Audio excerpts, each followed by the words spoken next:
চাটমোহর থানার অন্তর্গত পৈলানপুর দক্ষিণপাড়া জামে মসজিদের উন্নতিকল্পে বার্ষিক এক বিরাট ওয়াজ মাহফিল।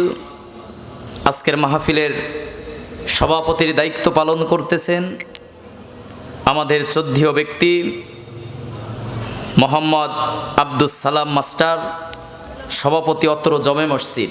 আল্লাহ রাব্বুল আলামিন আল্লাহর এই গোলামকে মসজিদের খেদমত করার মাধ্যম দিয়ে এহকাল পরকালে যেন নাজাতের ব্যবস্থা করে দেয়, সকলেই বলি আল্লাহুম্মা আমিন। মসজিদ, মাদ্রাসা, গোরস্থান, কবরস্থান এগুলোর দায়িত্ব অত্যন্ত কঠিন এবং জটিল। কারণ একজনের দায়িত্ব পালন করা এক হিসাব, একটা সমাজের একটা মসজিদ এদিক ওদিক হয়ে গেলে সমস্যা আছে না নাই? তবে এর মাধ্যম দিয়েও এহকালে পরকালে কল্যাণ আছে না নাই?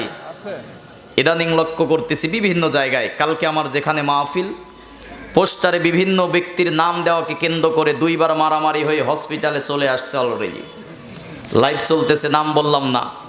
নাম না বলেই কি করব, হোগলবাড়িয়া সারা রাত মাহফিল, সারা রাত ব্যাপী মাহফিল, রাত 3টায় ওখানে কথা বলবো। এটাকে কেন্দ্র করে একজনের নাম দেয় নাই আর একজনের নাম দিয়েছে, মারামারি হচ্ছে। এগুলো মুসলমানের আখলাক হতে পারে না, ঠিক কিনা বলেন? হযরত ওমর রাদিয়াল্লাহু তাআলা আনহুকে যখন বলা হলো তুমি খলিফা, তিনি সেই মজলিস থেকে দৌড় দিয়ে বের হয়ে গিয়ে একটা পাহাড়ের চূড়ায় গিয়ে চিৎকার করে কান্না করতেছিল। আবু বকর, ওসমান, আলী এসে বলতেছিল যে ভাই আপনার সাথে আমরা সহযোগিতা করব, চিন্তা করেন না। এরপরে হযরত ওমর সেই দিন বলেছিল যে দায়িত্ব কঠিন জিনিস, কারণ আল্লাহর রাসূল বলে গেছে আলা কুল্লুকুম রাইন ওয়া কুল্লুকুম মাসউরুন আন রাইয়াতিহি, প্রত্যেকটা মানুষ হচ্ছে দায়িত্বশীল আর প্রতিটা দায়িত্ব সম্পর্কে কিয়ামতের দিন জিজ্ঞাসা করা হবে। তাহলে দায়িত্ব কঠিন না সহজ? কঠিন। কিন্তু এখন তো আমার দেশে দায়িত্ব নেওয়ার জন্য মারামারি করে, আছে না নাই? মনে করেন না যে দুনিয়ার আপনি সভাপতি, সেক্রেটারি, কেশিয়ার, অমক নেতা তমক নেতা হতে পারলেই মনে হয় খুব হবে, এটা সবচেয়ে বড় বিপদ, ঠিক কিনা বলেন? আর মসজিদ, মাদ্রাসা, গোরস্থান এগুলোর টাকা তো আগুন। 1 টাকা যদি এদিক ওদিক হয় কিয়ামতে গোটা জীবনের আমল দিয়েও বাঁচার কোনো সুযোগ থাকবে না। খুব সাবধান, মসজিদ, মাদ্রাসা, গোরস্থান, ধর্মীয় প্রতিষ্ঠানের টাকাগুলোকে আগুন মনে করবেন, হারাম। এটা 1টি টাকার যদি এদিক ওদিক হিসাব হয়ে যায়, আল্লাহ পাক আমাদের সকল দায়িত্বশীলদের সঠিকভাবে দায়িত্ব পালন করার তৌফিক দান করুক, সকলেই বলি আল্লাহুম্মা আমিন। আমন্ত্রিত অতিথিবৃন্দ, অনেকের নাম রয়েছে, সকলের নাম বললে ভালো হতো। একবারে সকলের নাম ধরে দোয়া করে আল্লাহ পাক পোস্টারে যতগুলো সম্মানিত মানুষ ব্যক্তিবর্গের নাম রয়েছে আল্লাহ পাক যেন তাদের সকলকে হায়াতে তৈবা, সিয়াতে কুল্লিয়া দান করে, আমরা সকলেই বলি আল্লাহুম্মা আমিন।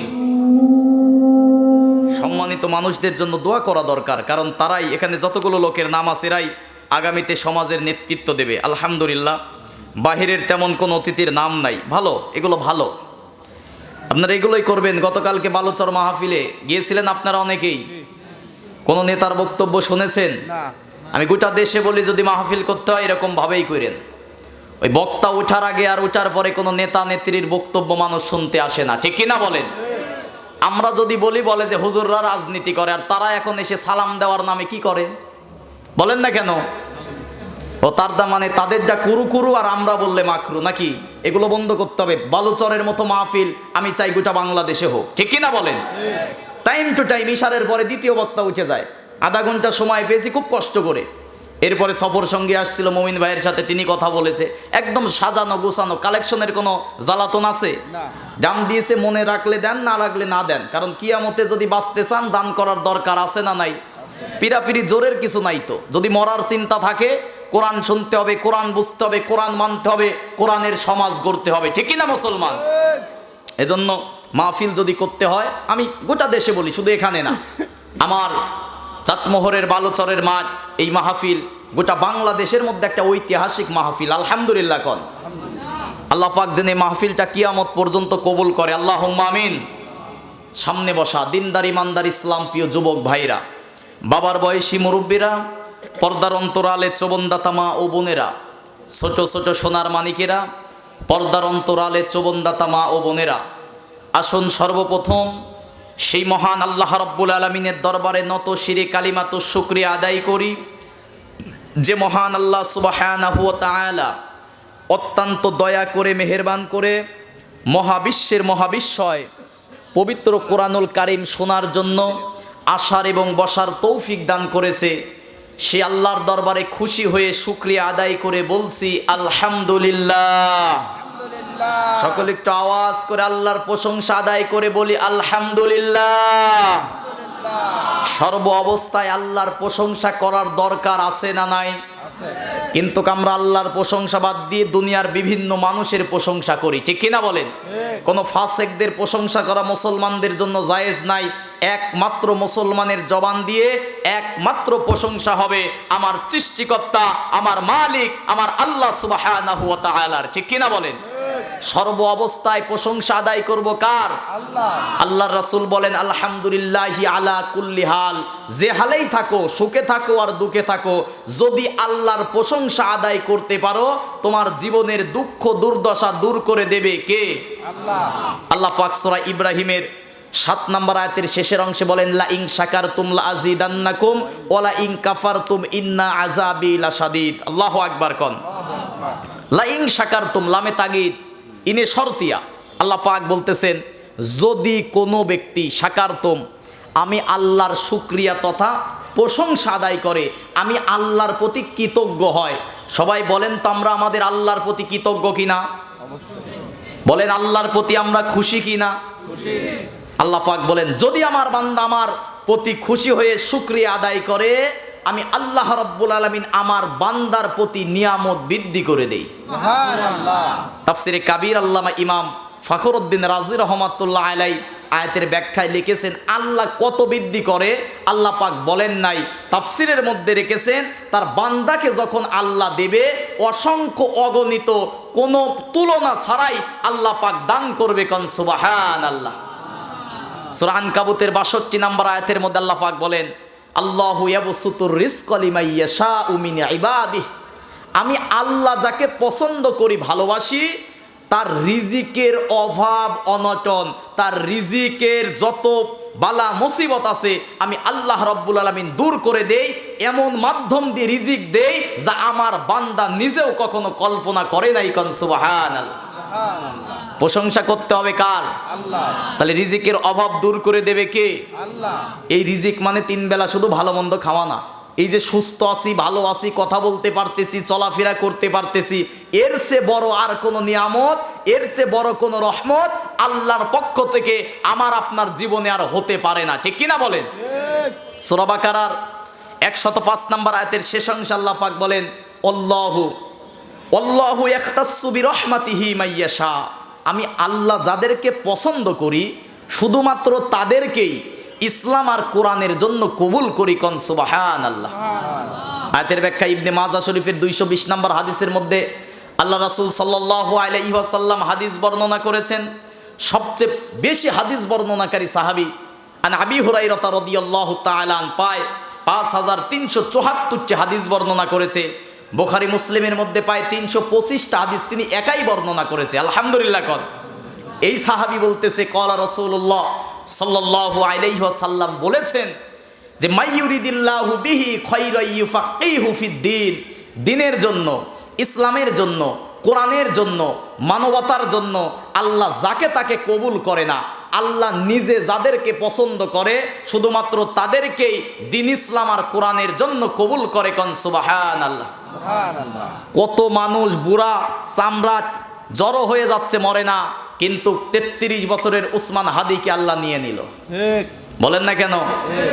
আমরা তো আফসোস করতেছি, বিচারের জন্য চিৎকার করতেছি। আফসোস এটা করা দরকার মানবতার কল্যাণে, ভারতের অগ্রাসনের বিরুদ্ধে বাংলার জমিনে ন্যায় আর ইনসাফ প্রতিষ্ঠা করার লক্ষ্যে 33 বছরের যুবক আল্লাহর জন্য ন্যায় ইনসাফ প্রতিষ্ঠা করার জন্য জীবন দিয়ে শহীদ হয়ে শাহাদাতের নজরানা পানি পান করে আল্লাহর বান্দা মৃত্যুবরণ করেছে। তিনি মরে নাই, তিনি শহীদ হয়েছে, ঠিক কিনা বলেন?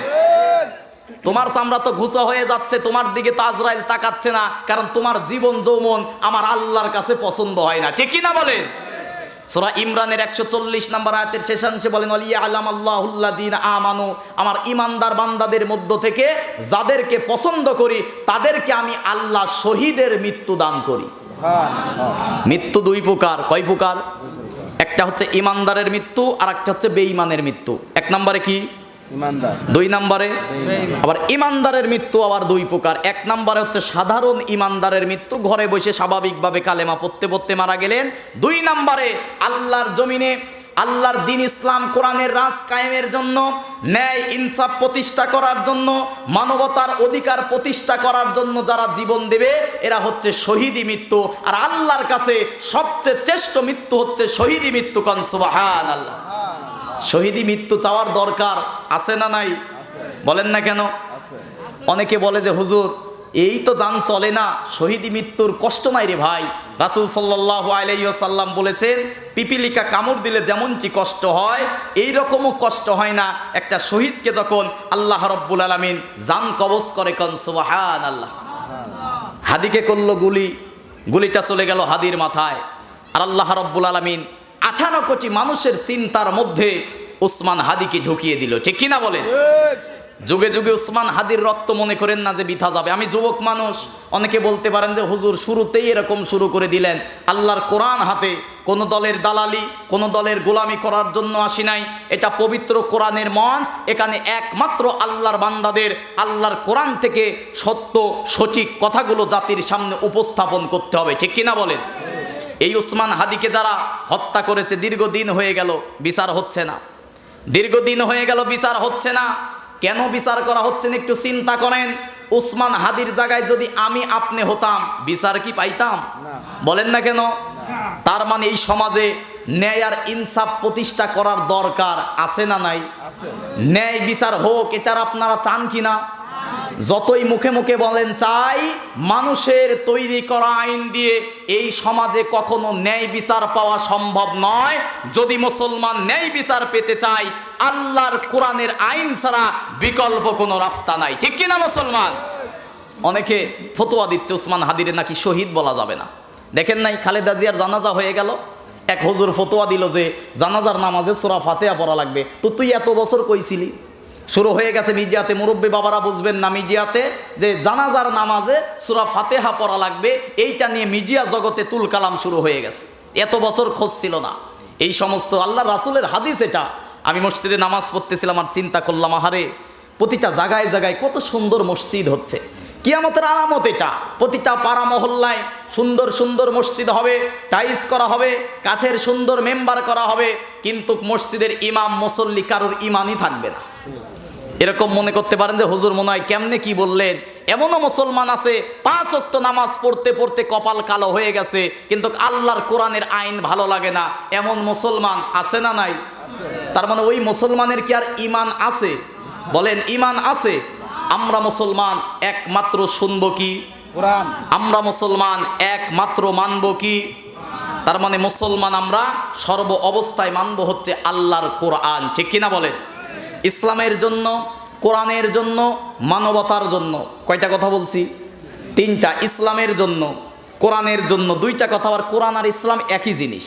কোরআন আর ইসলাম একই জিনিস, যদিও পরিভাষা ভিন্ন রকমের। আর মানবতার জন্য ওসমান হাদি যারা জীবন দিল, আরও দেশের জন্য 71-এ যারা জীবন দিয়েছে, 47 থেকে 52 এই যে ভাষায় কথা বলতেছে এর জন্য যারা জীবন দিয়েছে, এদের মধ্যে যারা ইমানদার আল্লাহ রাব্বুল আলামিন তাদেরকে শাহাদাতের মৃত্যু দান করবে। কোন সুবহানাল্লাহ। মানবতার জন্য, ইসলামের জন্য, ন্যায় প্রতিষ্ঠা, ন্যায় ইনসাফ প্রতিষ্ঠা করার জন্য যারা রক্ত দিবে এই জমিনে, তাদের রক্তের বিনিময়ে আজ হোক কাল হোক বাংলার জমিনে কোরআনের রাজ কায়েম হবে ইনশাআল্লাহ। বলেন ইনশাআল্লাহ। যাদের মনের মধ্যে সংকীর্ণতা আছে, 71-এ যারা জীবন দিয়েছে তারা আমার শহীদ ভাই। ঠিক কিনা বলেন? মাতৃভাষায় কথা বলতেছি, সেই 47 থেকে 52 পর্যন্ত দীর্ঘ সময়ে একাধিক আমার শফিক, বরকত, রফিক আমার ভাইরা যারা জীবন দিয়েছে এরাও ছিল শহীদ। ঠিক কিনা বলেন?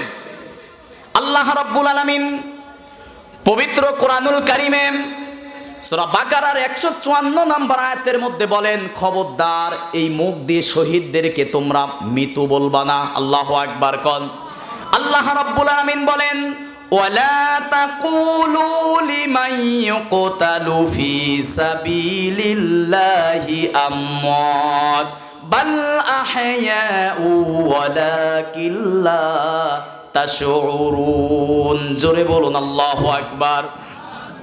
আল্লাহ রাব্বুল আলামিন বলেন, ওয়ালা তাকুলু লিমান ইউকতালু ফি সাবিলিল্লাহ, যে মানুষগুলো জীবন দেয় আল্লাহর রাস্তায়, কোরআনের রাস্তায়, আল্লাহর কোরআনের ন্যায় আর ইনসাফ প্রতিষ্ঠা করার জন্য বাংলার জমিনে যারা জীবন দিবে, বাল আহইয়া, খবরদার তোমরা তাদেরকে মৃত্যু বলবা না, আমওয়াত, তোমরা তাদের মৃত্যু বলো না, বাল আহইয়া, বরং তারা জীবিত। সুবহানাল্লাহ কল। ওয়ালাকিন লা তাশউরুন, তারা যে জীবিত তোমরা বোঝো না। ঠিক কিনা বলেন? তাহলে ইসলামের জন্য জীবন দিলে সেই ব্যক্তিকে যদি আমরা দেখি মারা গেছে, কিন্তু সেই ব্যক্তি আসলে মারা যায় নাই, তার জীবন যৌবন নিয়ে আল্লাহর দরবারে চিরদিনের জন্য তিনি জীবিত হয়ে আছে। ঠিক কিনা বলেন? দ্বিতীয় নম্বরে আল্লাহ পাক বলেন, শহীদদেরকে তো মৃত্যু বলবাই না, শহীদরা আমার পক্ষ থেকে খাদ্য পায়, রিজিক পায়। সুবহানাল্লাহ কোন। সূরা ইমরানের 169 নম্বর আয়াত। আল্লাহ রাব্বুল আলামিন বলেন, ওয়ালা তাহসাবান্নাল্লাযীনা কুতিলু ফি সাবিলিল্লাহি আমওয়াত বাল আহইয়াউন ইনদা রাব্বিহিম ইয়ারযুকুন। জোরে বলুন আল্লাহু আকবার। আল্লাহ রাব্বুল আলামিন বলেন, ওয়ালা তাহসাবান্না, খবরদার তোমরা মনের মধ্যে এই কল্পনা করবা না, কুতিলু ফি সাবিলিল্লাহ, যারা আল্লাহর জমিনে আল্লাহর কোরআনের রাজ কায়েমের জন্য, মানবতার মধ্যে ন্যায় বিচার প্রতিষ্ঠা করার জন্য, বাংলাদেশে ন্যায় আর ইনসাফের রাষ্ট্র গড়ার জন্য ওসমান হাদির মতো যারা জীবন দেবে, তোমরা তাদেরকে বাল আহইয়া, মৃত্যু বলো না, বাল আহইয়া, বরং তারা জীবিত, ইনদা রব্বিহিম ইরযাকুন, আর তারা হচ্ছে আমি আল্লাহর পক্ষ থেকে রিজিক পায়। কোন সুবহানাল্লাহ। আল্লাহ রাব্বুল আলামিন দেশের জন্য, মানবতার জন্য, কোরআনের জন্য ৭১-এ ২৪-এ গণ অভ্যুত্থানে, সেই ভাষা আন্দোলনে যারা জীবন দিয়েছে, আল্লাহ রাব্বুল আলামিন যেন তাদের সকলকে শাহাদাতের সুউচ্চ মাকাম দান করে। আমরা সকলেই বলি আল্লাহুম্মা আমিন। আরো আওয়াজ করে বলি আল্লাহুম্মা আমিন। সম্মানিত ভাইরা, এইটা হচ্ছে কোরআনের পবিত্র মঞ্চ। কিসের মঞ্চ বলেন তো? এটা কি কোনো দলের, একক দলের কোনো রাজনৈতিক জনসভা? বলেন না কেন? এটা কোরআনের মহাবিশ্বের মহাবিশ্বয় পবিত্র আল কোরআনুল কারিমের পবিত্র মঞ্চ। ঠিক কিনা বলেন?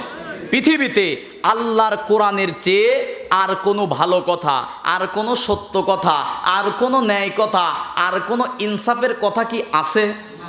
আল্লাহর পক্ষ থেকে আমার আপনার জীবন পরিচালনা করার জন্য আল্লাহর পক্ষ থেকে আর একটি কথাও আসবে না। মানুষের জীবনে যা দরকার, যতটুকু দরকার, সব আল্লাহ বলেছে। কোথায়? সবাই বলেন কোথায়? কিন্তু আজকে সেই কোরআন থাকার পরেও মুসলমানের দেশে প্রকাশ্য গুলি করে হত্যা করা হয়, মুসলমানের দেশে ধর্ষণ করে হত্যা করা হয়। এই কোরআন থাকার পরেও মানুষের জীবনের কোনো নিরাপত্তা নাই। ঠিক কিনা বলেন? তার মানে এই কোরআন যতদিন মসজিদ আর মাদ্রাসায় রাখবেন, সমাজে ন্যায় আর ইনসাফ প্রতিষ্ঠা হবে না। এই কোরআন দিয়ে যদি আমার রাষ্ট্র পরিচালনা করা যায়, 1 ঘন্টার মধ্যে গোটা রাষ্ট্রের মধ্যে শান্তি আর শৃঙ্খলা চলে আসবে। ঠিক কিনা বলেন? বলতে পারেন যে হুজুররা কেন খালি এই কথা বলে? গতকালকে 2 বক্তা বালুচরে এই কথাই বলে গেছে।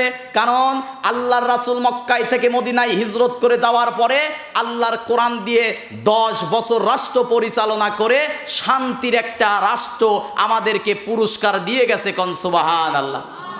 কোন মুসলমান কোরআন শুনলে কি খারাপ লাগার কথা? সবাই কথা বলবেন, খারাপ লাগার কথা?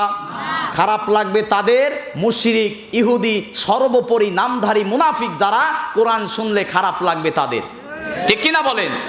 তাহলে আল্লাহর পক্ষ থেকে আমার আপনার জন্য সবচেয়ে বড় দয়া, সবচেয়ে বড় রহমতের নাম কি ভাই বলেন তো?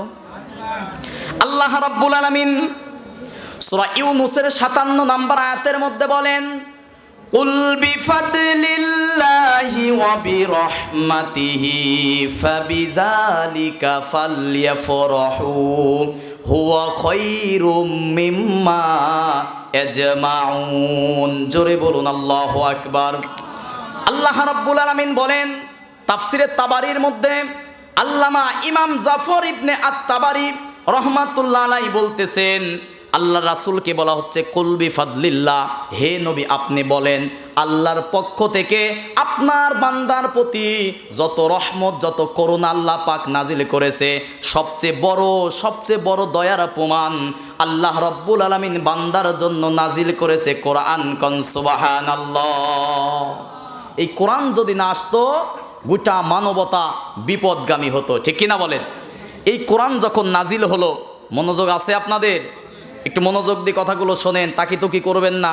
অনেকে মনে করতেছে হুজুর কি দিয়ে কি না বলে, খুব মনোযোগ দিয়ে কথাগুলো শোনেন ভাই। একটা পয়েন্ট হারালে পরবর্তী পয়েন্ট বুঝতে পারবেন না। সাজিয়ে গুছিয়ে কিছু কথা বলার চেষ্টা করব। আল্লাহ রাসূল যখন মদিনায় আসলেন, জন্মগ্রহণ করলেন, এসে দেখেন মক্কায় যখন দেখলেন যে প্রতিদিন খুন গুম জেনা বেবিচার অত্যাচার জুলুম অবিচার দাসীর প্রথা। এখন হাটে বাজারে যেরকমভাবে গরু ছাগল বিক্রি করি, রাসূল যে সময় পৃথিবীতে এসেছিলেন সেই সময় হাটে বাজারে মানুষদেরকে বিক্রি করে। নাউজুবিল্লাহ কোন। এর সে খারাপ যুগ কি আর আছে? বলেন না কেন? পুত্র সন্তান হয় না, এই কারণে যার বেশি পুত্র সন্তান হয় স্ত্রীকে তাদের কাছে দিয়ে রাখে। নাউজুবিল্লাহ কোন। শুধু কি তাই, রাস্তার পাশে কয়েকটা যুবক বসে আছে, গর্ভবতী একটা নারী তার স্বামী সাথে যাচ্ছে, হঠাৎ করে এই যুবকদেরকে তার দিকে নজর গেল। নজর যাওয়ার পরে এই নারীকে ধরে নিয়ে যাওয়ার পরে জীবিত অবস্থায় পেট ছিঁড়ে সেই বাচ্চা বের করে মদ খেত আর নাচানাচি করত। নাউজুবিল্লাহ কোন। যে সময়ের যুগকে বলা হয় জাহিলিয়াতের যুগ। কিসের যুগ ভাই? অন্ধকার, অজ্ঞতা, বর্বরতার যুগ। যে যুগে ন্যায় ইনসাফ সততা বলে কোনো কিছু ছিল, এরকম যুগে রাসূল চিন্তা করলো, ওই যে গজলের মধ্যে বললাম না, হেরার গুহায় তোমারই ধ্যান আসমান থেকে নামে আল কোরআন। নবীজি চিন্তা করে দীর্ঘ 15 বছর হেরা গুহায় ধ্যান করে নাই। ওই শর্ট একটা গায়ে দিয়ে কি ধ্যান করছে নাকি? তিনি গবেষণা করেছে যে এই সমাজ থেকে খুন গুম জেনা বেবিচার অত্যাচার জুলুম অবিচার কি করে বন্ধ করা যায়। দীর্ঘ 15টা বছর হেরা গুহায় বসে গবেষণা করেছে। আল্লাহু আকবার কোন। 15 বছর গবেষণা করার পরে আল্লাহর পক্ষ থেকে নাজিল হলো কি? সবাই বলেন কি? কোরআন নাজিল হলো। কেমন কোরআন নাজিল হলো? 15 বছর গবেষণা করার পরে আল্লাহর পক্ষ থেকে সময়ের ব্যবধানে আস্তে আস্তে যখন কোরআন নাজিল হলো, যে ওমর মক্কার মধ্যে সবচেয়ে বড় মাস্তান ছিল, টপ টেরর ছিল, যে রাসূলকে হত্যা করার জন্য এসে আল্লাহর কোরআনের ছোঁয়াপে কালেমা পড়ে মুসলমান হয়ে গেল। সেই সময় মক্কায় যারা নারীর সতীত্ব হরণকারী ছিল, দিনে দুপুরে যারা মানুষদেরকে খুন করত, আল্লাহর পক্ষ থেকে পাঠানো কোরআনের ছোঁয়াপে তৈরি হলো আবু বকর, ওমর, উসমান, আলী, খোবায়েব। তারা কি হলো? নারীর সতীত্বের পাহারাদার হয়ে গেল। আল্লাহু আকবার। অসভ্য জাতিকে সভ্য করেছিল কি দিয়ে? কথা বলেন না কেন? খারাপ জাতিকে ভালো করেছিল কি দিয়ে? তাহলে এখনো যদি খুন খারাপি হাউজি লটারি অত্যাচার জুলুম অবিচার বন্ধ করতে হয়, বাপদাদার তৈরি লেনিন কালমার্স আব্রাহামের তৈরি 72 ডক্টর কামালের তৈরি আইন দিয়ে বাংলার জমিনের মানুষের মধ্যে থেকে খুন গুম জেনা বেবিচার অত্যাচার জুলুম অবিচার বন্ধ করা যাবে না। 1500 বছর আগে আল্লাহর রাসূল যে কোরআন দিয়ে জাতির মানুষদের জীবনের পরিবর্তন করেছিল, এখনো যদি ব্যক্তি জীবন সমাজ জীবন রাষ্ট্র জীবনে আল্লাহর কোরআনের আইন বাস্তবায়ন করতে পারি, সেই 1500 বছর আগের আবার সোনালী দিন আমরা ফিরে পাবো। ঠিক কিনা বলেন? রাদিয়াল্লাহু তাআলা আনহু রাতের বেলা ঘর থেকে বের হলেন ফজরের নামাজ আদায়ের জন্য। ঘরের দুয়ারে বারান্দার উপরে দেখে ছোট্ট একটা বাচ্চার 6 টুকরা কাটা লাশ। নাউজুবিল্লাহ কোন। কয় টুকরা? 6 টুকরা। তারপরেও ছোট বাচ্চা। ওমরের কি আর ঘুম আছে? পাগলপাড়া হয়ে যাচ্ছে, পাগলপাড়া হয়ে যাচ্ছে। কি করা যায়? একেতে শিশু, নবজাত একদম ছোট্ট শিশু, এরপরে 6 টুকরা লাশের টুকরা, 6টা পিস করে গেছে। এটা কোনো মানুষের পক্ষে সম্ভব নয়। ওমরের তো ঘুম হারাম হয়ে গেছে যে আমার দেশে রাষ্ট্র ব্যবস্থায় চলে আল্লাহর কোরআন, আমি ওমর বিচার করি ন্যায় বিচার। এই সময় কে এই কাজটা করলো? তদন্ত যখন শুরু করে দিল, চিন্তা করে দেখলো যে একটা নারী আর একটা পুরুষ জেনা করেছিল, জেনার মাধ্যমে সেই সন্তান হয়, সেই সন্তানকে তিনি হত্যা করে রেখে গেছে। যখন আমি কাহিনী বলবো না, মূল ফিনিশিং দেওয়ার জন্য শেষ করে দিচ্ছি। যখন সেই নারী যখন ধরা পড়ে গেল 3 দিন পরে, বলা হলো তুমি তোমার সন্তানকে কেন হত্যা করেছো? ওমরের কাছে বলতেছেন, খলিফাতুল মুসলিমিন, আমার সন্তানকে হত্যা করেছি এই কারণে, কারণ ওটা তোমার বৈধ সন্তান নয়, কারণ ওই সন্তান বড় হওয়ার পরে যে অবৈধ হয় সে কোরআন সুন্নাহর বিরুদ্ধে পদক্ষেপ গ্রহণ করবে, এই কথা চিন্তা করে আমি তারে হত্যা করছি। চিন্তা করছেন? এখন হত্যা করছো ভালো কথা, হত্যার বিচার আছে না নাই? বলেন না কেন? হত্যার বিচারের আগে আর একটা বিচার হবে। কিসের বিচার? জিনার বিচার। কিসের বিচার? কোন পুরুষ খুঁজে বের করা হলো, প্রকাশ্যে দিবালোকে জিনার বিচার আর হত্যার বিচার একসাথে প্রকাশ্যে দিবালোকে মৃত্যুদণ্ড দিয়ে আল্লাহর কোরআন দিয়ে হযরতে ওমর ন্যায় বিচার প্রতিষ্ঠা করে গেছে। আল্লাহু আকবার। সেই কোরআনের ন্যায় বিচার এখন আমার দেশে দরকার, আছে না নাই? বলেন না কেন আছে না নাই? আসতেছি কেন দরকার, কয়েকটা পয়েন্ট বলবো। তাহলে আল্লাহর পক্ষ থেকে আমাদের জন্য সবচেয়ে বড় দয়া কি? সবাই বলেন ভাই। আল্লাহ রাব্বুল আলামিন বলেন, কুল বিফাদলিল্লাহি ওয়া বিরহমাতিহি, আমি আল্লাহর পক্ষ থেকে সবচেয়ে বড় ফদল, সবচেয়ে বড় রহমত আমি আমার বান্দার প্রতি একখানা কিতাব নাজিল করেছি। কোন সুবহানাল্লাহ। কেমন কিতাব নাজিল করেছি? সূরা কাহাফের প্রথমেই আল্লাহ রাব্বুল আলামিন বলেন, আলহামদুলিল্লাহিল্লাযী আনজালা আলা আবদিহিল কিতাবা ওয়া লাম ইয়াজআল লাহু ইওয়াজা। জোরে বলুন আল্লাহু আকবার। আল্লাহ রাব্বুল আলামিন বলেন, আলহামদুলিল্লাহ, সমস্ত প্রশংসা সেই আল্লাহর জন্য, আবদিহিল কিতাব, যিনি তার বান্দার প্রতি দয়া করে নাজিল করেছে একখানা কিতাব। কোন সুবহানাল্লাহ। কেমন কিতাব নাজিল করেছে? ওয়ালাম ইয়াজআল লাহু ইওয়াজা, যে কিতাবের মধ্যে কোনো অস্পষ্টতা নাই, যে কিতাবের মধ্যে কোনো গোপন কথা নাই, যে কিতাবের মধ্যে কোনো বক্রতা নাই, যে কিতাবের মধ্যে তথাকথিত কোনো মারেফতের কথা আল্লাহ দেন নাই। কোন সুবহানাল্লাহ। মানুষের মুক্তির জন্য, নাজাতের জন্য, মানুষের কল্যাণের জন্য যে কিতাব আল্লাহ পাক নাজিল করেছে, এই কিতাবের মধ্যে কোনো গোপন কথা, কোনো মারেফতের কথা, কোনো বক্রতা, কোনো অস্পষ্টতা নাই, একদম ওপেন। ইসলামী দল করবেন ওপেন, কোরআনের রাজ কায়েম হোক আর না হোক, আমি কোরআনের রাজ কায়েমের আন্দোলন করি, এর চেয়ে বড় কোনো কাজ আর পৃথিবীতে হতে পারে না। ঠিক কিনা বলেন? কারণ এই জমিন সৃষ্টি করেছে কে? বলেন না কেন? আসমান সৃষ্টি করেছে কে? আমাকে সৃষ্টি করেছে কে? আপনাকে সৃষ্টি করেছে কে? তাহলে আমি, আপনি, আমরা হুকুম মানব কার? আল্লাহ। সোজা কথা। এটা কি কোনো রাজনীতির কথা নাকি?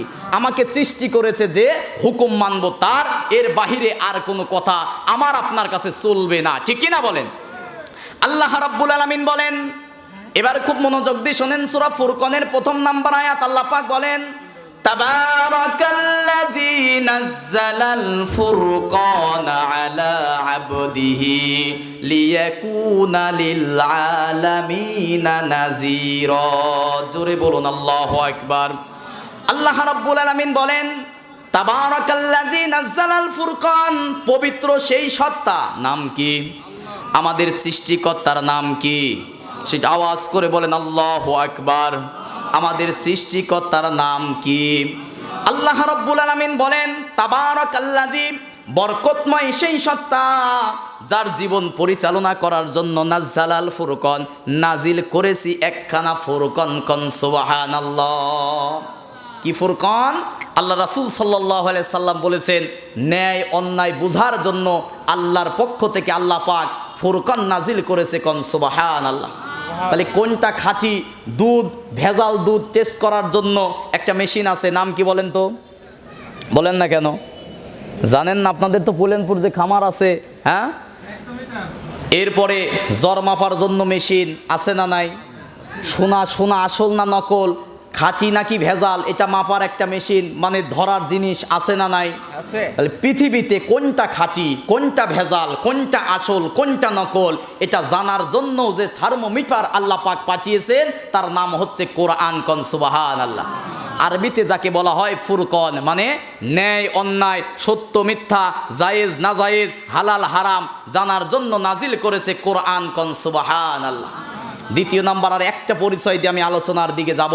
আল্লাহ রাব্বুল আলামিন জান্নাতে যাওয়ার জন্য একটা দলিল পাঠিয়েছে, নাম কি? সবাই একটু মনোযোগ দেন ভাই, নাম কি? আচ্ছা বলেন তো, আমার আপনার বাড়ির দলিল আছে না নাই? নকল দলিল নাকি আসল দলিল? বলেন না কেন? আচ্ছা, নকল দলিল দিয়ে যদি জমি বিক্রি করতে চাই খুব অল্প দামে, যা দিবেন দেন আপনার মন মতো, আমার এরকম যদি জমি থাকে যদি বিক্রি করতে চাই অল্প দামে, নিবেন আপনারা? বলেন না কেন? কারণ 1 টাকা দিয়েও যদি নেন, নকল দলিল থেকে জমি নিলে ওই জমিতে জীবনে দখল দিতে পারবেন। তাহলে জান্নাতে যাওয়ার দলিল হচ্ছে কোরআন। বলেন তো কি? জান্নাতে যাওয়ার দলিলের নাম কি? আল্লাহ রাব্বুল আলামিন সূরা নিসার 174 নম্বর আয়াতের মধ্যে বলেন, ইয়া আইয়ুহান নাসু ক্বাদ জাআকুম বুরহানুম মির রাব্বিকুম ওয়া আনজালনা ইলাইকুম নূরাম মুবিনা। জোরে বলুন আল্লাহু আকবার। আল্লাহ রাব্বুল আলামিন বলেন, ইয়া আইয়ুহান নাস, হে দুনিয়ার মানুষ শোনো, ক্বাদ জাআকুম বুরহানুম মির রাব্বিকুম, তোমাদের রবের পক্ষ থেকে তোমাদের জন্য এসেছে একখানা বুরহান। কোন সুবহানাল্লাহ। বুরহান মানে হচ্ছে দলিল। সবাই বলেন কি? আল্লাহর রাসূল এই আয়াতের ব্যাখ্যায় হাদিস দিয়ে বলেন, আল কুরআনু হুজ্জাতুল লাকা ওয়া আলাইক, কিয়ামতের কঠিন মুসিবতের দিনে কোরআন যাদের পক্ষে সাক্ষী দিবে, কোরআন যাদের পক্ষে কথা বলবে, কোরআন যদি বলে যে এই ব্যক্তি আমার কোরআন দিয়ে জীবনযাপন করেছে, আল্লাহর রাসূল বলেন ওই ব্যক্তির বিনা বিচারে বিনা হিসাবে আল্লাহ জান্নাত দিয়ে দিবে। কোন সুবহানাল্লাহ। হুজ্জাত, হুজ্জাত মানেও দলিল, হুজ্জাত মানে হচ্ছে সাধারণ দলিল। আল্লাহ পাক বলতেছেন, হে গোটা পৃথিবীর মানবতা শোনো, তোমাদের জান্নাতে যাওয়ার জন্য আসল একটা দলিল দিলাম, তার নাম হচ্ছে বুরহান। বুরহান মানে হচ্ছে অকাট্য দলিল। যে ব্যক্তি দুনিয়ার জীবনে এই অকাট্য দলিল দিয়ে জীবন গড়বে, সমাজ গড়বে, ব্যক্তি জীবন, পারিবারিক জীবন, সামাজিক জীবন, রাষ্ট্র জীবন পরিচালনা করবে, কাল কিয়ামতের কঠিন মুসিবতের দিনে আল্লাহর কোরআন তাকে সুপারিশ করে আল্লাহর জান্নাত নিয়ে যাবে। কোন সুবহানাল্লাহ। তাহলে সেই আসল দলিল দুনিয়ার জীবনে সংগ্রহ করার দরকার আছে না নাই? আর এই সংগ্রহ করার মাধ্যমই হচ্ছে মসজিদ, মাদ্রাসা, তাফসির মাহফিল। ঠিক কিনা বলেন? এই যেখানে লেখা আছে পৈলানপুর দক্ষিণপাড়া জামে মসজিদের উন্নতি কল্পে ওয়াজ মাহফিল, এই মসজিদে যদি আমি, আপনি, আমরা কেউ টাকা দান নাও করি, এই মসজিদের উন্নতি হবে কি না? বলেন না কেন? উন্নতি ঠিকই হয়ে যাবে, আল্লাহর ঘর থেমে থাকবে না। কিন্তু মসজিদের উন্নতির পাশাপাশি কোরআন হাদিস থেকে কিছু কথা শুনে আমার আপনার জীবনের উন্নতি করার দরকার আছে না নাই? তাহলে এখন যে কথাগুলো শুনবেন আল্লাহর রস্তে মানার দরকার আছে না নাই? রাষ্ট্র ব্যবস্থায় বাংলাদেশে কোরআনের আইন কেন দরকার? এর কারণ থাকা লাগবে না ভাই? যতই বলি যে কোরআন আসলে ন্যায় বিচার প্রতিষ্ঠা হবে, ইনসাফ কায়েম হবে, কিন্তু রাষ্ট্র ব্যবস্থায় কোরআনের আইন কেন দরকার? এর যথেষ্ট কিছু কারণ থাকার দরকার আছে না নাই? আল্লাহ রাব্বুল আলামিন 1 নাম্বার কারণ বলতেছেন, এটা এমন কিতাব, এমন কোরআন, যে কিতাবের মধ্যে, যে কোরআনের মধ্যে কোনো ভুল। সবাই বলেন না কেন? পৃথিবীর অন্য মানুষের তৈরি করা আইনের মধ্যে, মানুষের তৈরি করা বইয়ের মধ্যে, মানুষের তৈরি করা লেখার মধ্যে ভুল আছে না নাই? আল্লাহ রাব্বুল আলামিন আমার আপনার মুক্তির জন্য, নাজাতের জন্য এমন কিতাব, এমন কোরআন দিলেন যে কিতাবের মধ্যে কোনো ভুল। কোরআন খোলার সাথে সাথে আল্লাহ রাব্বুল আলামিন বলেন, আলিফ লাম মিম যালিকাল কিতাবু লা রাইবা ফিহি হুদাল লিল মুত্তাকিন। জোরে বলুন আল্লাহু আকবার। আল্লাহ রাব্বুল আলামিন বলেন, আলিফ লাম মিম হরফে মুকাত্তাআত, আয়াতে মুতাশাবিহাত, জালিকাল কিতাব, এমন একটি কিতাব। জালিকা ইসমে ইশারা, মুফতাদা মারেফা, আল কিতাব এইটাও মারেফা। আরবি গ্রামারে মুফতাদা যদি মারেফা হয় খবর হবে না কেরা, কিন্তু কোরআন যারা একটু পড়েন আপনারা দেখবেন প্রত্যেকটা কোরআনের আগে আলিফ আর লাম আছে, প্রত্যেকটা কিতাবের আগে আলিফ আর লাম, আল কিতাব, আল কোরআন আছে। আল্লাহ রাব্বুল আলামিন বলেন, জালিকাল কিতাব, এটা এমন একটি কিতাব, this is the book, there is no doubt about it, a guidance for the religious. এটা এমন একটি কিতাব, এমন একটি কোরআন, যে কিতাবের মধ্যে কোনো ভুল নাই, যে কিতাবের মধ্যে কোনো মিথ্যা নাই। কোন সুবহানাল্লাহ। কারণ ভুল থাকবে কি করে? কিতাব নাজিল করেছে কে? আল্লাহ রাব্বুল আলামিন সূরা হিজরের 9 নম্বর আয়াতের মধ্যে বলেন, ইন্না নাহনু নাযালনা যিকরা ওয়া ইন্না লাহু লাহাফিজুন। জোরে বলুন আল্লাহু আকবার। আল্লাহ রাব্বুল আলামিন বলেন, এই কিতাবে কোরআন আমি আল্লাহ নাজিল করেছি, এই কিতাবে কোরআন আমি আল্লাহ হেফাজত করব। সুবহানাল্লাহ কোন। যতই তোমরা কোরআনের আইনের বিরোধিতা করো না কেন, কোরআন ছিল, কোরআন আছে, কোরআন থাকবে, তোমরা টিকতে পারবা না। ঠিক কি না? নমরুদ, ফেরাউন, আবু জেহেল, উতবা, সাইবা কিসের বিরুদ্ধে কথা বলেছে? আমার আল্লাহর রাসূল যখন মক্কার চত্বরে কোরআন তেলাওয়াত করে কোরআনের দাওয়াত দিত, আবু জেহেলের ভাল লাগতো না। ঠিক কিনা বলেন? আবু জেহেল সহ্য করতে পারতো না, নবীর বিরুদ্ধে হত্যার চক্রান্ত করলো, দেশ ছাড়ার চক্রান্ত করে মক্কায় থেকে রাতের অন্ধকারে আমার নবীজিকে বের করে দিল, হিজরত করে মদিনায় চলে গেল। এই কোরআনের দাওয়াত দেওয়ার কারণে আমার নবীকে শিবে আবি তালেবে 3.5 বছর বন্দি করে জেলখানায় রাখলো, শুধুমাত্র আল্লাহর কোরআনের হক দাওয়াত দেওয়ার কারণে। ঠিক কিনা বলেন?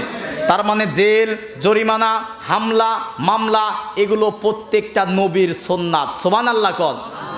মুসলমানের জীবনে জেল, জরিমানা, হামলা, মামলা নবীরা জীবন দিয়ে শিখিয়ে গেছে, রক্ত দিয়ে শিখিয়ে গেছে।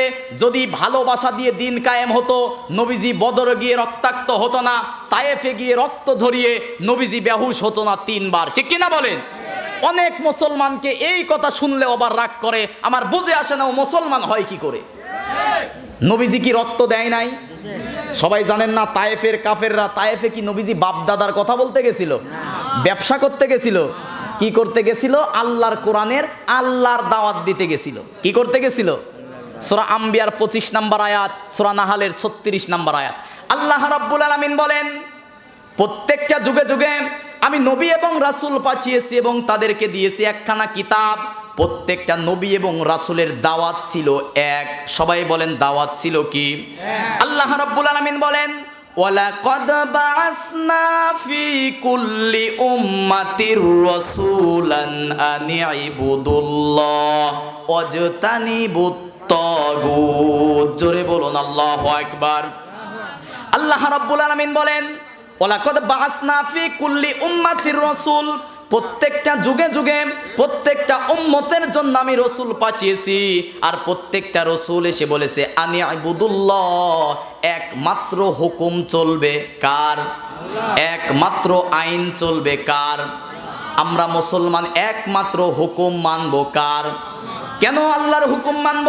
সূরা জারিয়াতের 56 নম্বর আয়াতের মধ্যে আল্লাহ রাব্বুল আলামিন বলেন, ওমা খলাকুতুল জিন্না ওয়াল ইনসা ইল্লা লিয়াবুদুন। জোরে বলুন আল্লাহু আকবার। আল্লাহ পাক বলেন, ওমা খলাকতুল জিন্না ওয়াল ইনসা, নিশ্চয়ই জিন জাতি এবং মানব জাতিকে সৃষ্টি করেছি একমাত্র, শুধুমাত্র, কেবলমাত্র আমি আল্লাহর ইবাদত আর দাসত্ব করার জন্য। ঠিক কিনা বলেন? তাহলে একমাত্র ইবাদত করব কার? ইবাদতের অর্থ কি? একমাত্র সর্ব অবস্থায় হুকুম, আইন, নিয়ম নীতি মানব কার?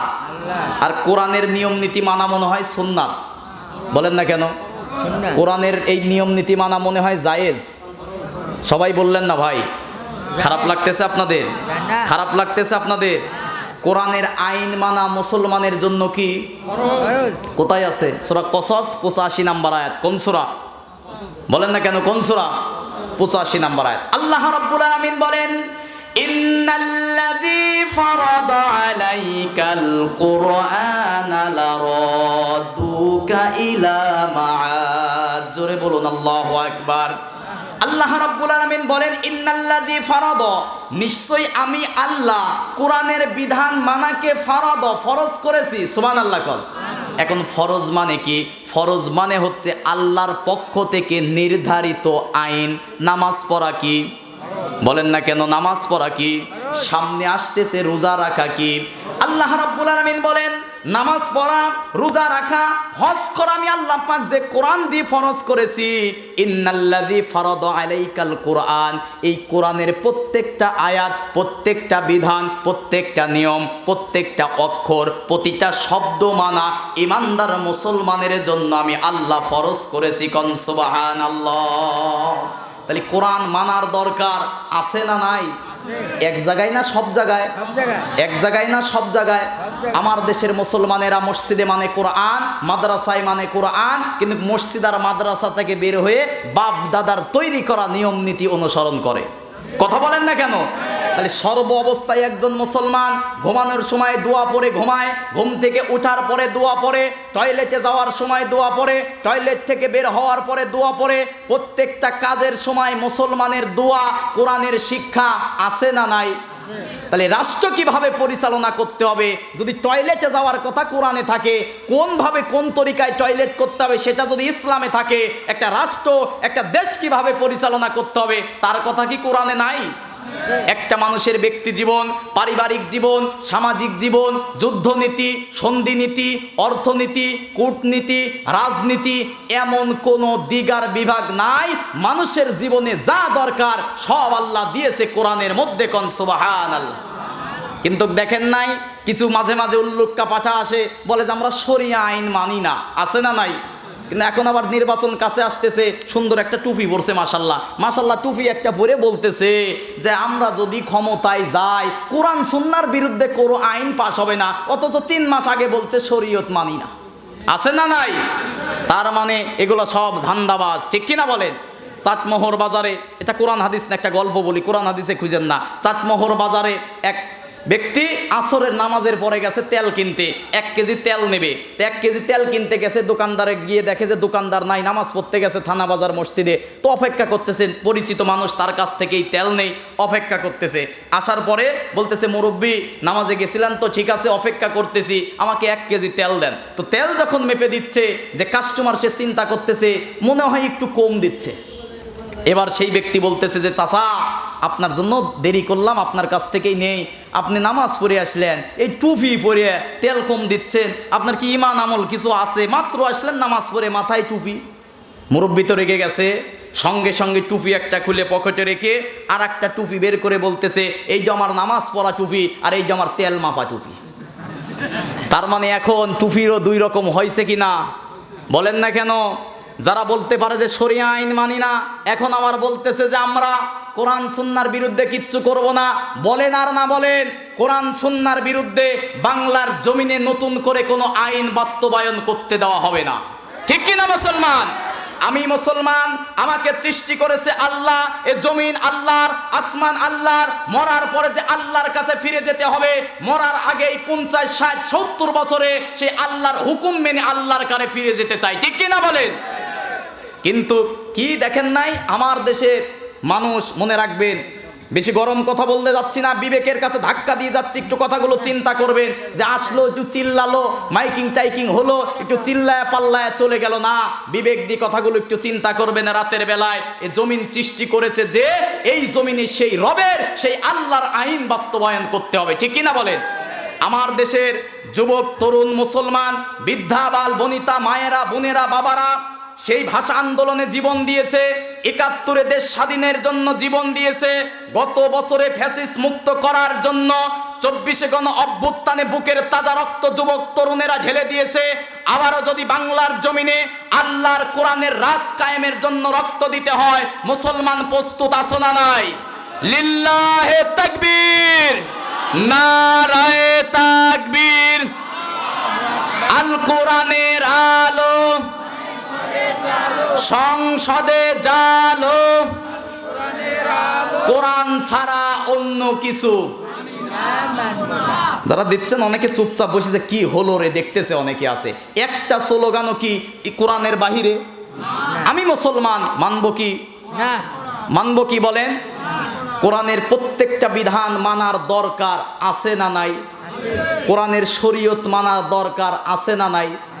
আল্লাহ রাব্বুল আলামিন, খুব মনোযোগ দিয়ে শুনবেন, সূরা জাসিয়ার 18 নম্বর আয়াতের মধ্যে আল্লাহ পাক বলেন, সুম্মা জাআলনাকা আলা শারিআতাম মিনাল আমরি ফাত্তাবিহা ওয়ালা তাত্তাবি আহওয়াআল্লাযীনা লা ইয়ালামুন। জোরে বলুন আল্লাহু আকবার।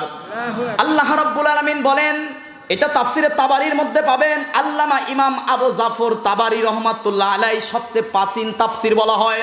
প্রসিদ্ধ তাফসির বলা হয়, অনেক পুরাতন তাফসির তাবারির মধ্যে এসেছে।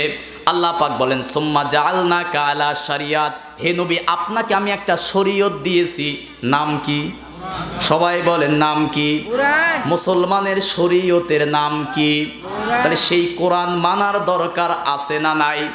আল্লাহ রাব্বুল আলামিন রাসূলকে বলতেছেন সুম্মা জাআলনাকা আলা শরিআতাম মিনাল আমরি, আপনাকে আমি আল্লাহর পক্ষ থেকে যে কোরআনের শরীয়ত দিয়েছি, মিনাল আমরি যে আদেশ দিয়েছি, আল্লাহর কোরআনের শরীয়ত আপনি মেনে চলেন। ফাত্তাবিহা, এই কোরআন অনুসরণ করেন। সুবহানাল্লাহ কোন?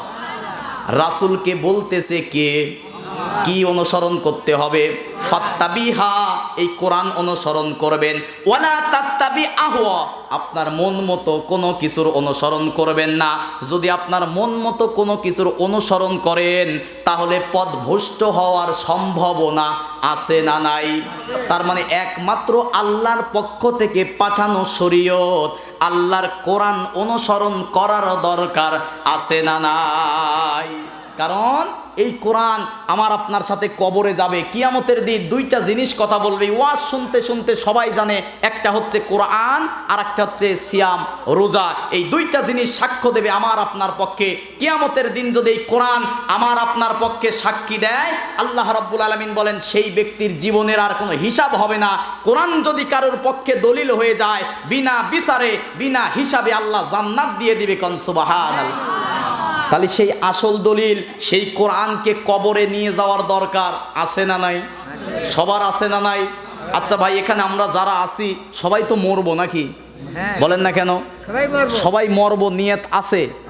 নিয়ত যদি নাও থাকে মরা আপনার লাগবেই, নিয়ত যদি নাও থাকে মরা আমার লাগবেই। বাঁচার কোনো সুযোগ কবরে রাখবে। প্রথম প্রশ্ন কি? বলেন না কেন? কালকে বক্তারা ওয়াজ করছে তো ওরা তো একটু অন্যরকম কায়দা কৌশলে বলবে, বোঝেন নাই পৌরসভার জালসা। প্রথম প্রশ্ন মান রব্বুকা, রবকে? আল্লাহ। কথা বলেন না কেন? রবকে? আল্লাহ। আপনার জবাব দেওয়া লাগবে না তো। নতুন তথ্য শোনেন, কবরে যাওয়ার পরে যদি কোরআন আপনার পক্ষে থাকে, এই কোরআন আপনার পক্ষে কোরআন থেকে 133টা আয়াত জবাব দিবে। আল্লাহু আকবার কোন? কিসের কষ্ট করে জবাব দিবেন? কবরে কোনো কষ্ট করার দরকার নাই। দুনিয়ার জীবনে কোরআন পড়বেন, কোরআন বুঝবেন, কোরআন দিয়ে আমল করবেন, মৃত্যুর পরে আল্লাহর জান্নাতে চলে যাবেন।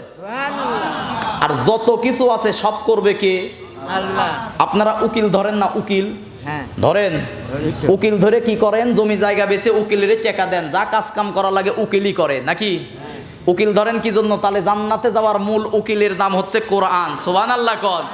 কোরআনের উকিলের কাছে টাকা দেওয়া লাগে না, ঘুষ দেওয়া লাগে না। কোরআনকে যদি উকিল বানাতে চান, কাজ করতে হবে, কোরআন পড়তে হবে, কোরআন বুঝতে হবে, কোরআন মানতে হবে, কোরআনের সমাজ করতে হবে। ঠিক কিনা বলেন? তাহলে যদি কোরআন মানি বাঁচবো আমরা মনে করেন 50, 60, 70, 80 বছর, 80, 90, 100 বছরের উপরে মনে করেন বাঁচবো না। তাহলে 100 বছরে আল্লাহর কোরআন যদি মানি, মৃত্যুর পরে আমার কিচ্ছু করা লাগবে না, মেনে চলেছি কোরআন।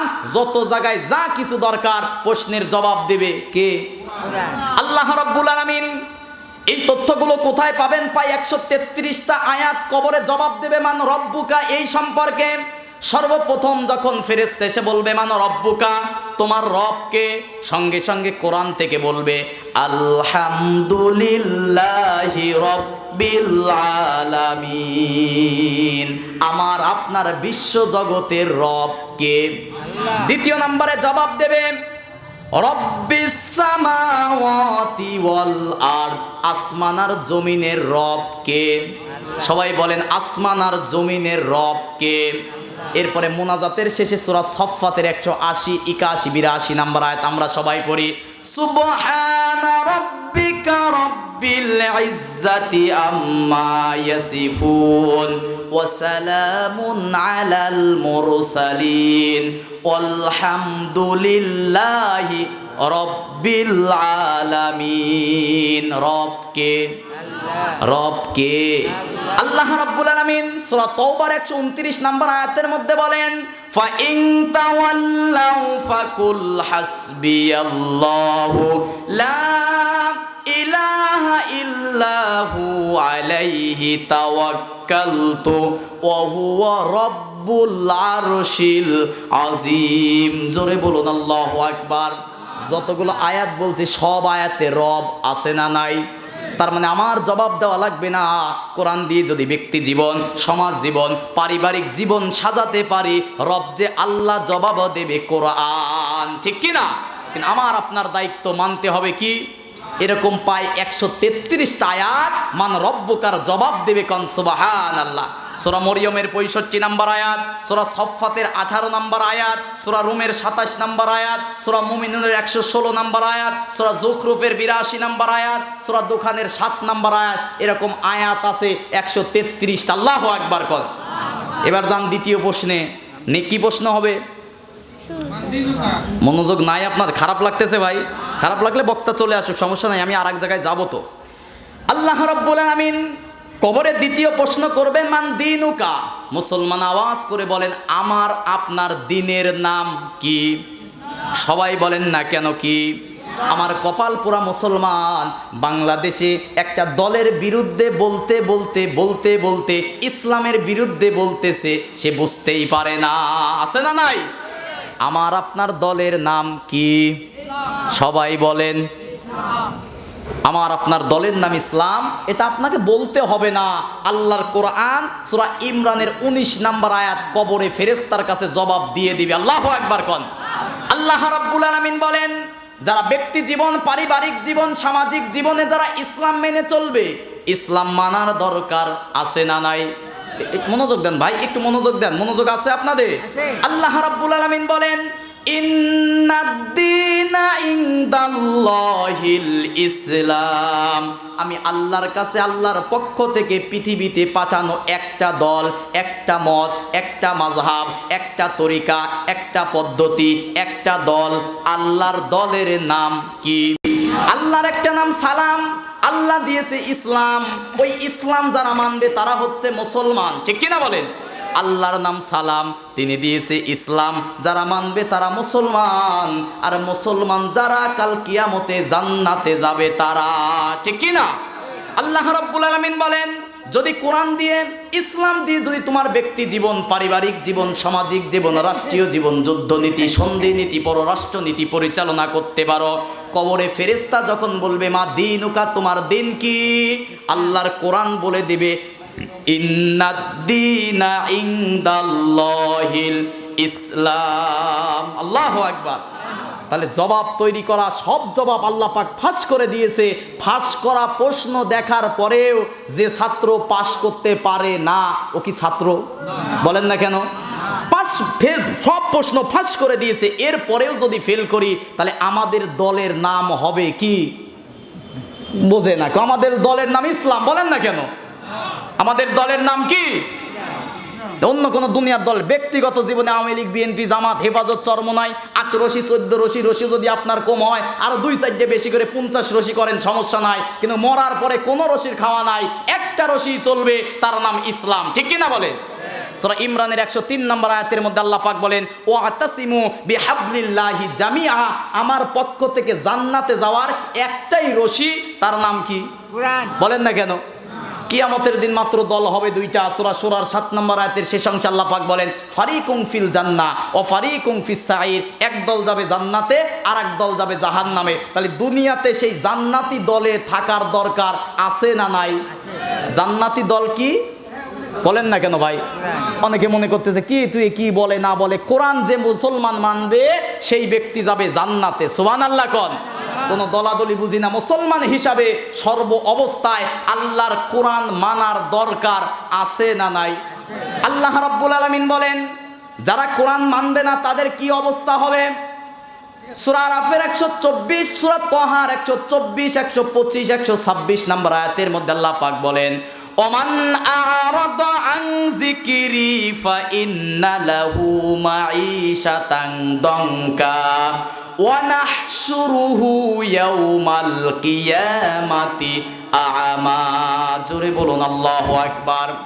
আল্লাহ রাব্বুল আলামিন বলেন, ওমান আরাদা আন যিকরি, আমার পক্ষ থেকে নাজিল হওয়া কোরআন এই জিকির, এই কোরআনের আইন, এই কোরআনের বিধান, এই কোরআনের নিয়ম নীতি থেকে যারা মুখ ফিরায় নেবে, আল্লাহর কোরআনের আইন যারা মানবে না, আল্লাহর কোরআন যারা পড়বে না, আল্লাহর কোরআন যারা বুঝবে না, আল্লাহর কোরআন দিয়ে সমাজ বাস্তবায়ন করার চেষ্টা যারা করবে না, বরং আল্লাহর জমিনে আল্লাহর দ্বীন ইসলাম যারা কায়েম করতে চায় তাদের বিরোধিতা করবে যারা, আল্লাহ পাক বলেন তাদের দুনিয়ার জীবনটা আমি আল্লাহ সংকীর্ণ করে দেব।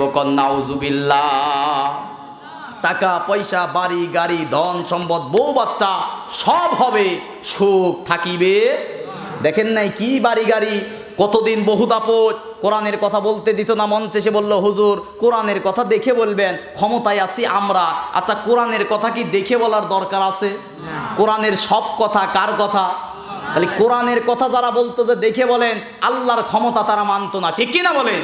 আর আল্লাহর ক্ষমতা যারা মানতো না, আল্লাহ বলল ওই জমিন আমি আল্লাহ তোদের জন্য নিষিদ্ধ করে দেব, ঠিক কিনা বলেন? আল্লাহ পাক বলেন, মনোযোগ দেন, এই দেখেন কি বলতেছেন, ওমান আ'রাদা আন যিকরি, যে ব্যক্তি কোরআন থেকে মুখ ফিরাবে, কোরআনের আইন মানবে না, কোরআনের বিধান মানবে না, কোরআনের হুকুম মানবে না, কোরআনের নিয়ম নীতি মানবে না। আচ্ছা বাবারা বলেন, মুসলমান হিসাবে আমি আপনি আমাদের কোরআন মানার দরকার আছে না নাই? আল্লাহ পাক বলেন যারা মানবে না দুনিয়ার জীবন তাদের সংকীর্ণ।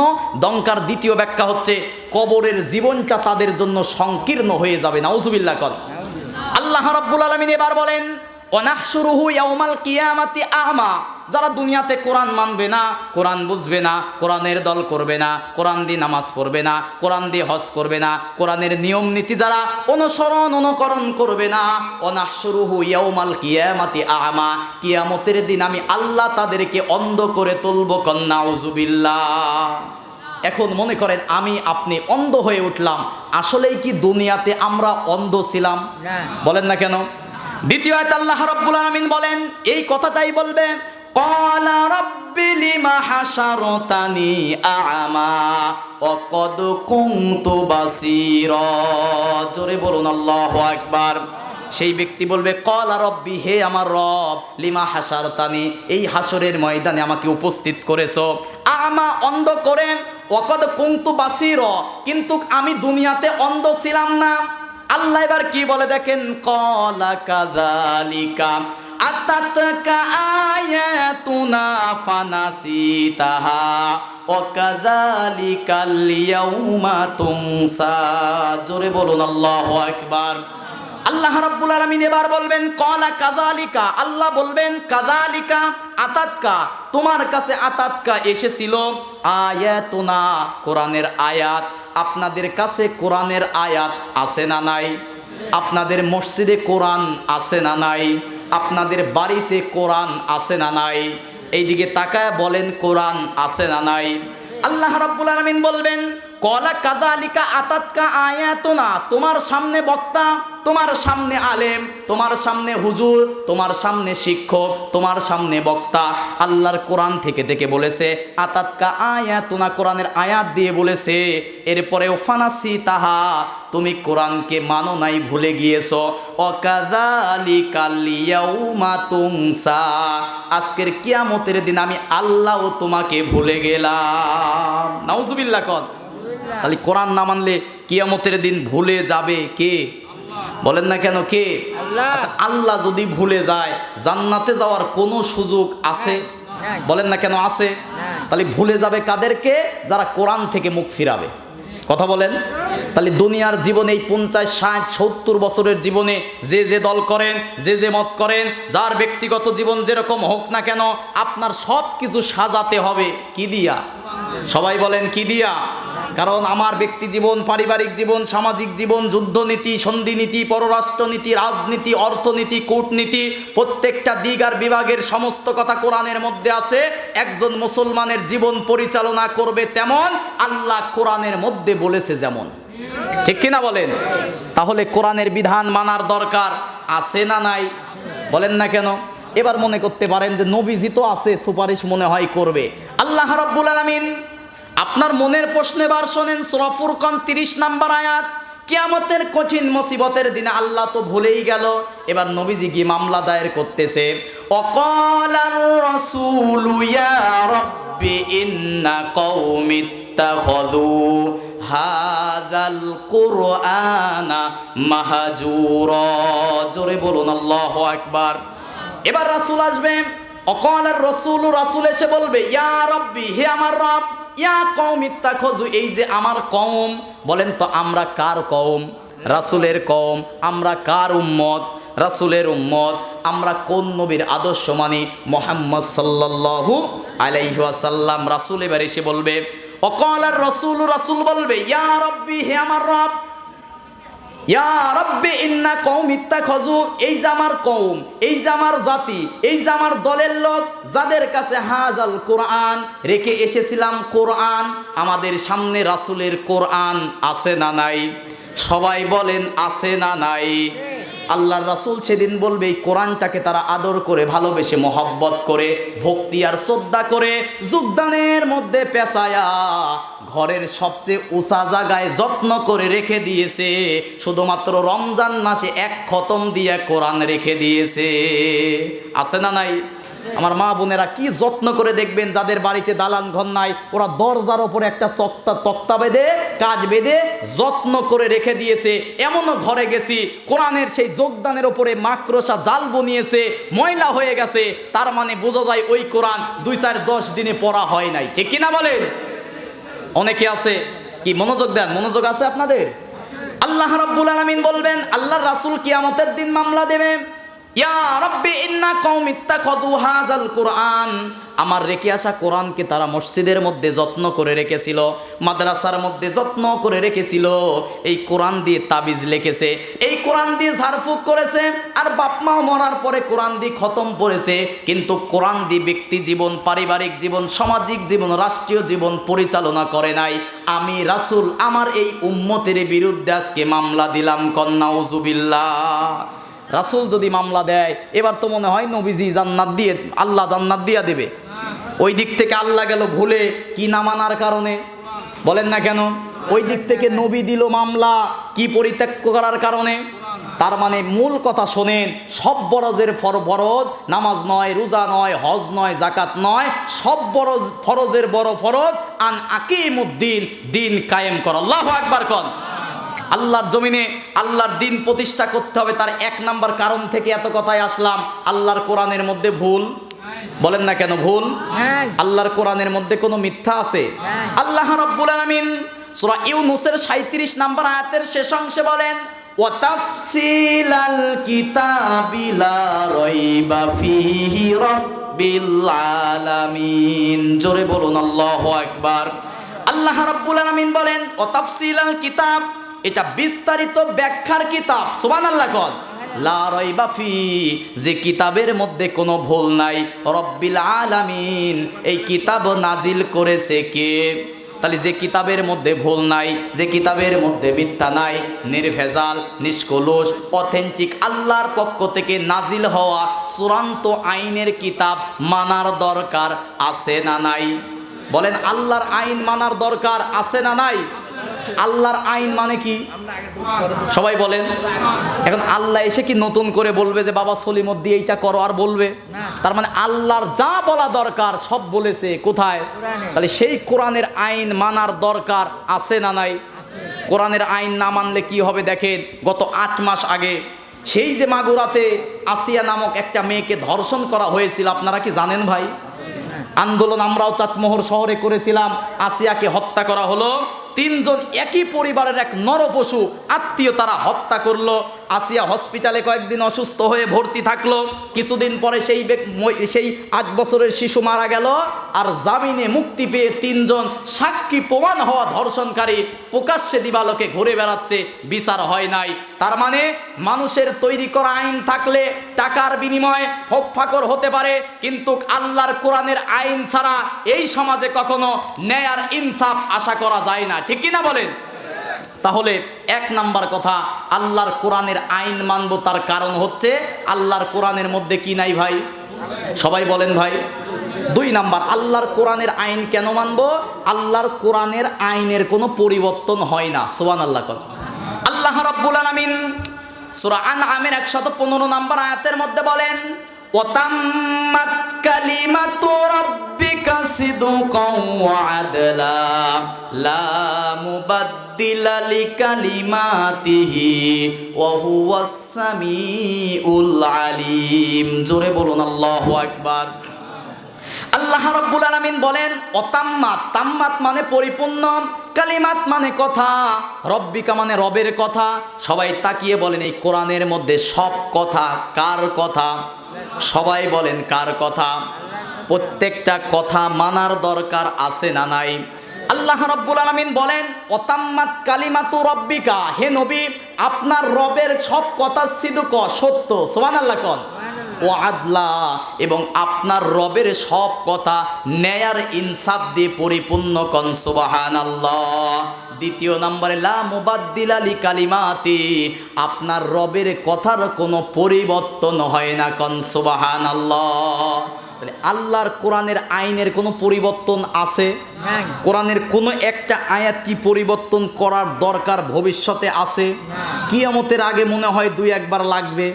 বা কেউ কোরআন নাজিলের পর থেকে ১৫০০ বছরে কি কোরআনের আয়াত বা কোরআনের কোনো আইন একটু পরিবর্তন করা হয়েছে? সূরা মাইদার ৩ নম্বর আয়াতে আল্লাহ পাক বলেন আল ইয়াউমা আকমালতু লাকুম দীনাকুম ওয়া আতমামতু আলাইকুম নি'মাতি ওয়া রাদিতু লাকুমুল ইসলামা দীনা। কমপ্লিট কোড অফ লাইফ, পরিপূর্ণ জীবন ব্যবস্থা করে আমি যে কিতাব যে কোরআন যে ইসলাম পাঠিয়েছি, ইসলামের মধ্যে কোরআনের মধ্যে নতুন করে কোনো কিছুর দরকার নাই। ইসলাম মধ্যে থেকে কোরআনের মধ্যে থেকে কোনো কিছু বাদ দেওয়ারও সুযোগ আল্লাহ রাব্বুল আলামিন সূরা ফাতিরের ৪৩ নম্বর আয়াতের শেষ অংশে বলেন ফালান তাজিদা লিসুন্নাতিল্লাহি তাবদীলা ওয়ালান তাজিদা লিসুন্নাতিল্লাহি তাহউইলা। জোরে বলুন আল্লাহু আকবার। আল্লাহ রাব্বুল আলামিন বলেন ফালান তাজিদা লিসুন্নাতিল্লাহ, নিশ্চয়ই আমি আল্লাহর সুন্নাত, সুবহানাল্লাহ কোন, কার সুন্নাত? সুন্নাত মানে হচ্ছে নিয়ম, সুন্নাত মানে হচ্ছে পদ্ধতি, সুন্নাত মানে কি? নিয়ম পদ্ধতি। আল্লাহ পাক বলেন ফালাং তাজিদা লিসুন্নাতিল্লাহ, আমি আল্লাহর সুন্নাত, আমি আল্লাহর নিয়ম, আমি আল্লাহর আইন তাবদীলা, কোনো পরিবর্তন হয় না, সুবহানাল্লাহ কোন। দ্বিতীয় শব্দ আল্লাহ পাক বলেন ওয়ালাং তাজিদা লিসুন্নাতিল্লাহি তাহউইলা, আমি আল্লাহর নিয়ম, আমি আল্লাহর আইনের কোনো ব্যতিক্রম হয় না, সুবহানাল্লাহ কোন। সূরা তাহার ৫২ নম্বর আয়াতের শেষ অংশে আল্লাহ পাক বলেন লা ইয়াদিল্লু রাব্বি ওয়ালা ইয়ানসা। মুসা আলাইহিস সালাতু ওয়াস সালাম তার রবের পরিচয় দিতে গিয়ে বলেছেন আমার রব, আমার যে আল্লাহ, লা ইয়াদিল্লু, তিনি কোনো কিছু ভুলেও যান না, লা ইয়াদিল্লু ওয়ালা ইয়ানসা, এবং আমার আল্লাহ কখনো ভুল করে না, সুবহানাল্লাহ কোন। তাহলে আল্লাহর জমিনে বাংলাদেশে আল্লাহর কোরআনের আইন দরকার।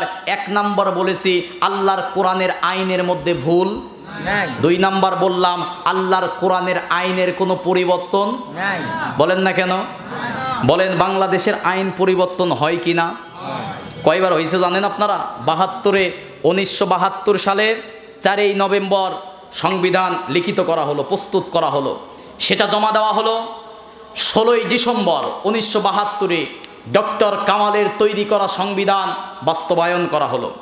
ডক্টর কামালের সেই তৈরি করা ১৯৭২ সালের সংবিধান এই ২০২৬ সালের ২ তারিখের আগ পর্যন্ত এ যাবৎ পর্যন্ত পরিবর্তন হয়েছে ১৭ বার। কতবার?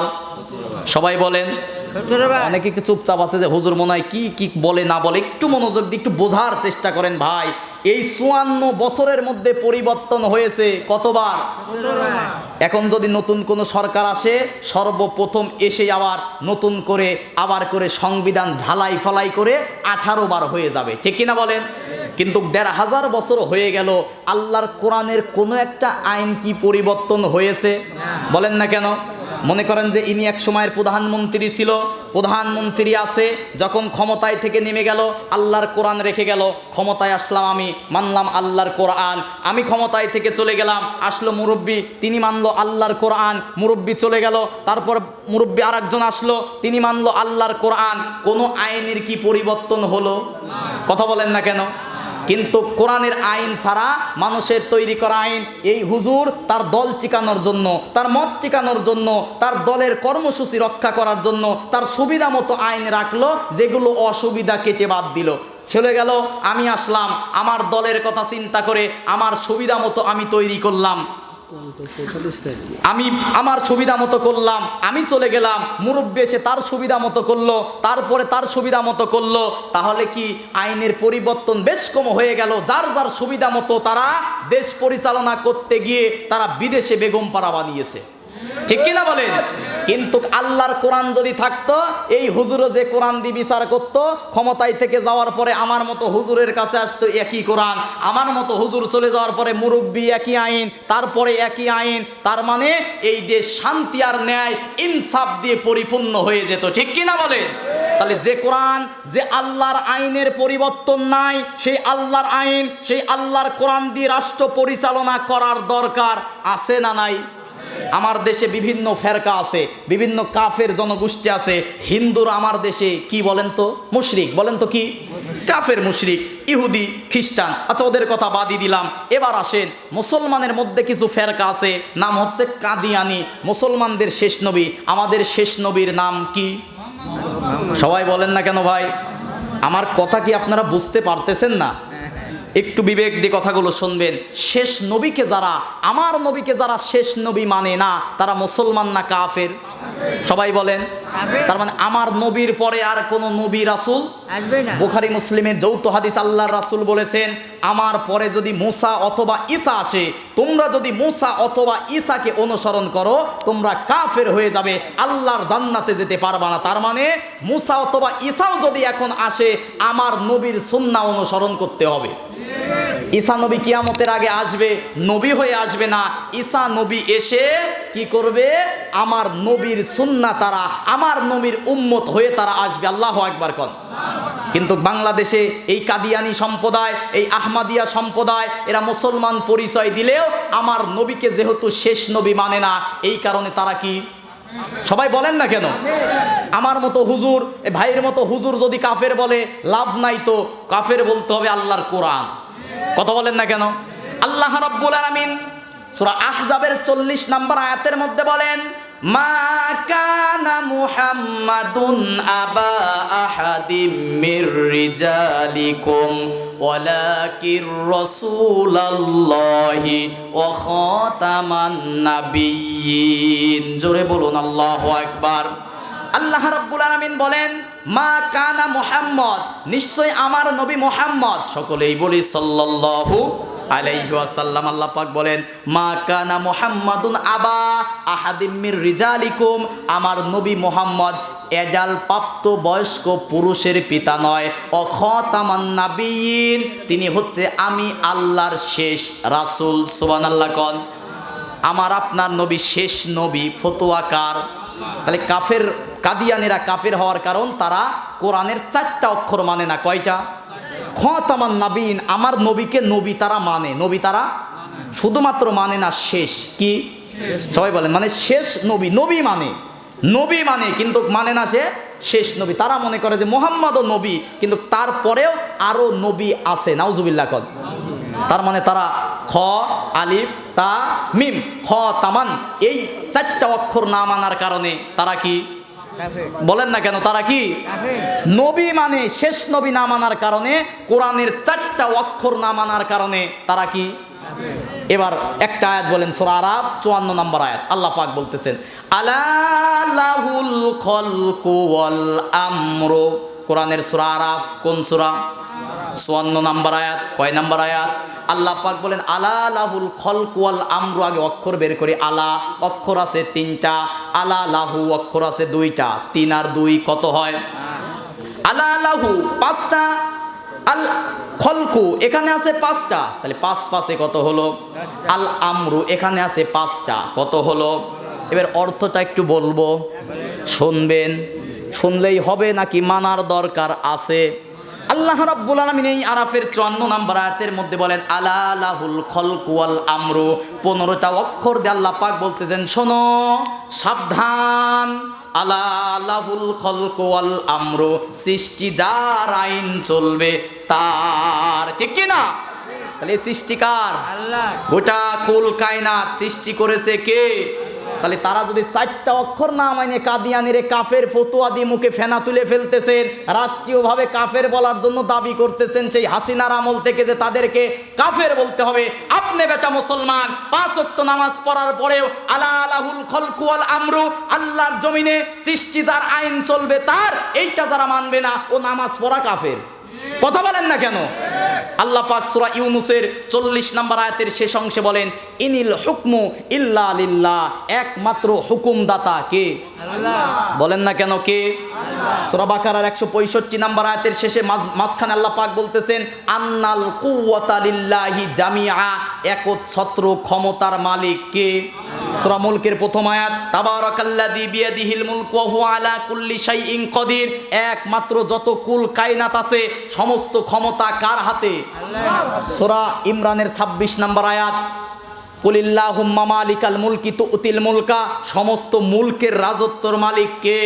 সূরা বাকারার 107 নম্বর আয়াত, আলাম তাআলাম আন্নাল্লাহা লাহু মুলকু, এই আয়াত অসংখ্য জায়গায় আছে। সূরা মাইদার 40 নম্বর আয়াতেও এটা আছে, আলাম তাআলাম আন্নাল্লাহা লাহু মুলকুস সামাওয়াতি ওয়াল আরদ, তোমরা কি জানো না, তোমরা কি বোঝো না?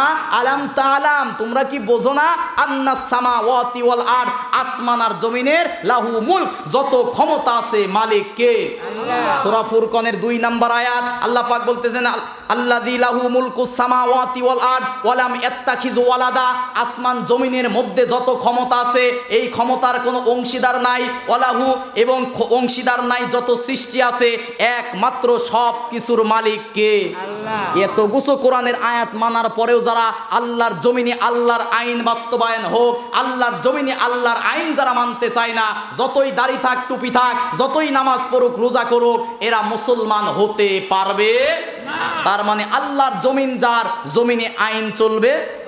মন খারাপ করছেন অনেকে, আমি জানি, মন খারাপও ভেঙে দিচ্ছি। জালসা শেষ করে তাবারক আছে ভাই? হ্যাঁ আছে তো তাবারক নিয়ে আপনি বাড়িতে গেলেন মোটামুটি 12:30টার দিকে, গিয়ে দেখলেন যে আপনার স্ত্রী পাশের বাড়ির বল্টুর সাথে কম্বল আর ল্যাপের তলে ঘুমিয়ে আছে, কিচ্ছু করে নাই, খুশি হবেন? কথা কয় না, খুশি হবেন? না। কিচ্ছু তো করে নাই, তারপরেও কি খুশি হবেন?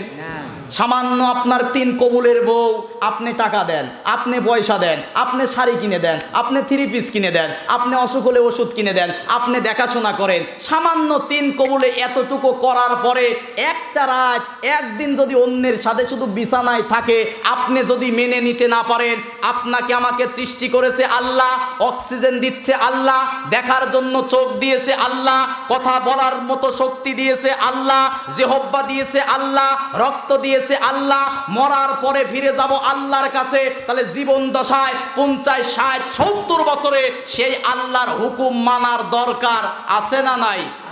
আল্লাহ রাব্বুল আলামিন সূরা আরাফের 83 নম্বর আয়াতের মধ্যে বলেন, আফা গায়রা দীনিল্লাহি ইয়াবগুন ওয়া লাহু আসলামা মান ফিস সামাওয়াতি ওয়াল আরদি তাওআন ওয়া কারহা ওয়া ইলাইহি তুরজাউন। জোরে বলুন আল্লাহু আকবার।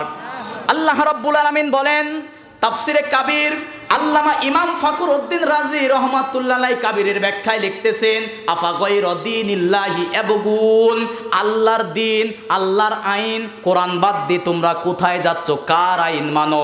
ওয়ালাহু, অথচ আসলামা মেনে নিয়েছে, মান ফিস সামাওয়াতি ওয়াল আরদ, আসমান আর জমিনের মধ্যে যত সৃষ্টি আছে সব সৃষ্টি তাওয়া ওয়া কারহা, ইচ্ছায় অনিচ্ছায় হুকুম মানে কার? কথা বোঝেন নাই মনে হয়। আসমান জমিনের মধ্যে যত সৃষ্টি আছে হুকুম মানে কার? ওয়ালাহু আসলামা, মেনে নিয়েছে তার, আসলাম আত্মসমর্পণ করে দিয়েছে, মাজির সিগা সামাওয়াতি ওয়াল আরদ, আসমান আর জমিনের মধ্যে যা আছে তাওয়া, ইচ্ছায় ও কারহা, ও ইচ্ছায় হলেও হুকুম মানে কার? বলেন না কেন? প্রশ্ন, আল্লাহর হুকুম মানবো কেন? পরের শব্দে ওয়া ইলাইহি তুরজাউন, কারণ ফিরে যেতে হবে কার কাছে? বলেন না কেন? তাহলে যে আল্লাহর কাছে ফিরে যেতে হবে সে আল্লাহর হুকুম মানার দরকার নাই, বলেন না কেন? যান এবার সূরা রহমানের 33 নম্বর আয়াত, আল্লাহ পাক বলতেছেন, সময় তোমার শেষ 2 মিনিট, ইয়া মাশারাল জিন্নি ওয়াল ইনস, আল্লাহু আকবার কর। কোরআনের আয়াতের চার বড় কোনো দলিল আছে? এরপরেও যারা অপপ্রচার চালাবে যে হুজুর একটা আসছিল কি বলে গেল কিছুই বুঝলাম না, বুঝতে হবে মনের মধ্যে শয়তানি আছে, ঠিক কি না বলেন? প্রত্যেকটা কোরআনের আয়াতের দলিল আছে না নাই? আমরা তেলতেলা হুজুর না ভাই, ইমামতি আর টিকতেইছে না, ইমামতি বাদ দিয়ে দিছি। নিয়াত ছিল 10 বছর ইমামতি করব, কারণ নবীজি মক্কায় থেকে যাওয়ার পরে মদিনায় 10 বছর ইমামতি করছে, আল্লাহ ও দোয়া কবুল করে আমল করার তৌফিক দিছে, আলহামদুলিল্লাহ কর। কোরআনের হক কথা বললে ইমামতি থাকবে না। যে হুজুরগুলো আছে এখনো তারা বলে, একটু কৌশল করে বলে, এই কারণে ইমামতি আছে, ঠিক কিনা বলেন? একটাও কোরআনের হক কথা বলে ইমামতি টিকানো আদেও সম্ভব না, অন্তত এই বাংলাদেশে, ঠিক কিনা বলেন? আল্লাহ পাক আমাকে অনেক আলেম আমার বলে, আমার সাথের ভাইও আসছে, বলে যে এত চাপ নিয়ে বলার কি দরকার, আল্লাহর কোরআনের কথা বলতে আমাকে তো চাপ আসে উপর থেকে, ঠিক কিনা বলেন? আল্লাহ পাক কয়টা কথা বলবো, আল্লাহ পাক বলতেছেন, ওমান আজলামু মিম্মান যুক্কিরা বিআয়াতি রাব্বিহি সুম্মা আ'রাদা আনহা ইন্না মিনাল মুজরিমিনা মুনতাকিমুন, সূরা সিজদার 22 নম্বর আয়াত। আল্লাহ পাক বলেন, আমি আল্লাহর কাছে সবচেয়ে বড় জালেম ওই ব্যক্তি, আজলাম ইসমে তাফজিলের সিগা ব্যবহার করে বলতেছেন, আমি আল্লাহর কাছে সবচেয়ে বড় জালেম ওই ব্যক্তি, সুম্মা আ'রাদা আনহা, যাকে কোরআন থেকে উপদেশ দেওয়ার পরেও মুখ ফিরায়। উপদেশ দিয়েছি কি দিয়ে? আমি সব ওয়াজ করছি ভাই কি দিয়ে? গরম হোক নরম হোক সব কথা বলছি কি দিয়ে? এরপরেও যারা মুখ ফিরাবে, আল্লাহ পাক বলেন, ইন্না মিনাল মুজরিমিনা মুনতাকিমুন, ওই সমস্ত মুখ ফিরানো পাপিষ্টদের কাছ থেকে, মুজরিমদের কাছ থেকে আমি আল্লাহ প্রতিশোধ গ্রহণ করবই করব। নাউজুবিল্লাহ কন। আল্লাহ রাব্বুল আমিন কেমন প্রতিশোধ গ্রহণ করবে? সূরা ইব্রাহিমের 49-50 নম্বর আয়াত। আল্লাহ রাব্বুল আলামিন বলেন, ওয়াতারাল মুজরিমিনা ইয়াউমাইযিন মুকাররানিনা ফিল আসফার সারাবিলুহুম মিন কাতিরানিন ওয়া তাগশা উজুহাহুমুন নার। জোরে বলুন আল্লাহু আকবার। আল্লাহ রাব্বুল আলামিন বলেন, কোরআনের আয়াত থেকে যারা মুখ ফিরাবে ওই সমস্ত পাপিষ্ট মুজরিমদের কাছ থেকে, অতারল মুজরিমিনা, তাদেরকে আমি ইয়াউমা ইযিম মুকাররানিনা ফিল আসফাদ, কিয়ামতের দিন ধরার পরে আসফাদ, বড় বড় জাহান্নামের পিলারের সাথে 70 গজ শেকল দিয়ে বেঁধে ফেলবো। নাউজুবিল্লাহ কন। এরপরে কি হবে? সূরা হাক্কর 30, 31, 32, 33 নম্বর আয়াতের মধ্যে আছে, বলা হবে, খুজুহু ফাগুল্লুহু সুম্মাল জাহিমা সাল্লু।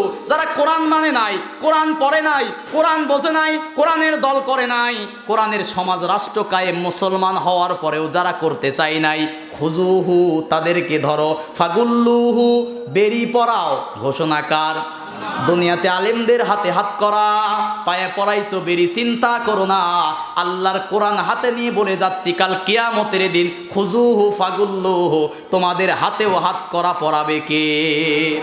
আল্লাহ পাক শুধু হাত করাই পড়াবে না, সুম্মাল জাহিমা সল্লু, বলা হবে নিক্ষেপ করো জাহান্নামে, জাহিমে, সল্লুহু অগ্নিদগ্ধ, যেন আগুনের মধ্যে তাদের শরীর ঝলসে যায়। নাউজুবিল্লাহ কন। কাদেরকে? কোরআন থেকে মুখ ফিরাবে যারা, পাপিষ্ট তারা, পাপিষ্ট যারা জাহান্নামে যাবে তারা, কি শাস্তি হবে? সূরা নিসার 56 নম্বর আয়াত।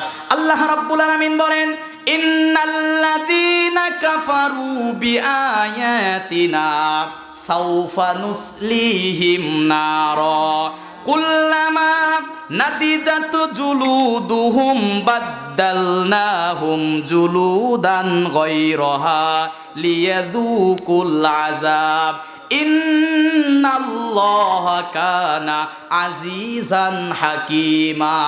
জোরে বলুন আল্লাহু আকবার।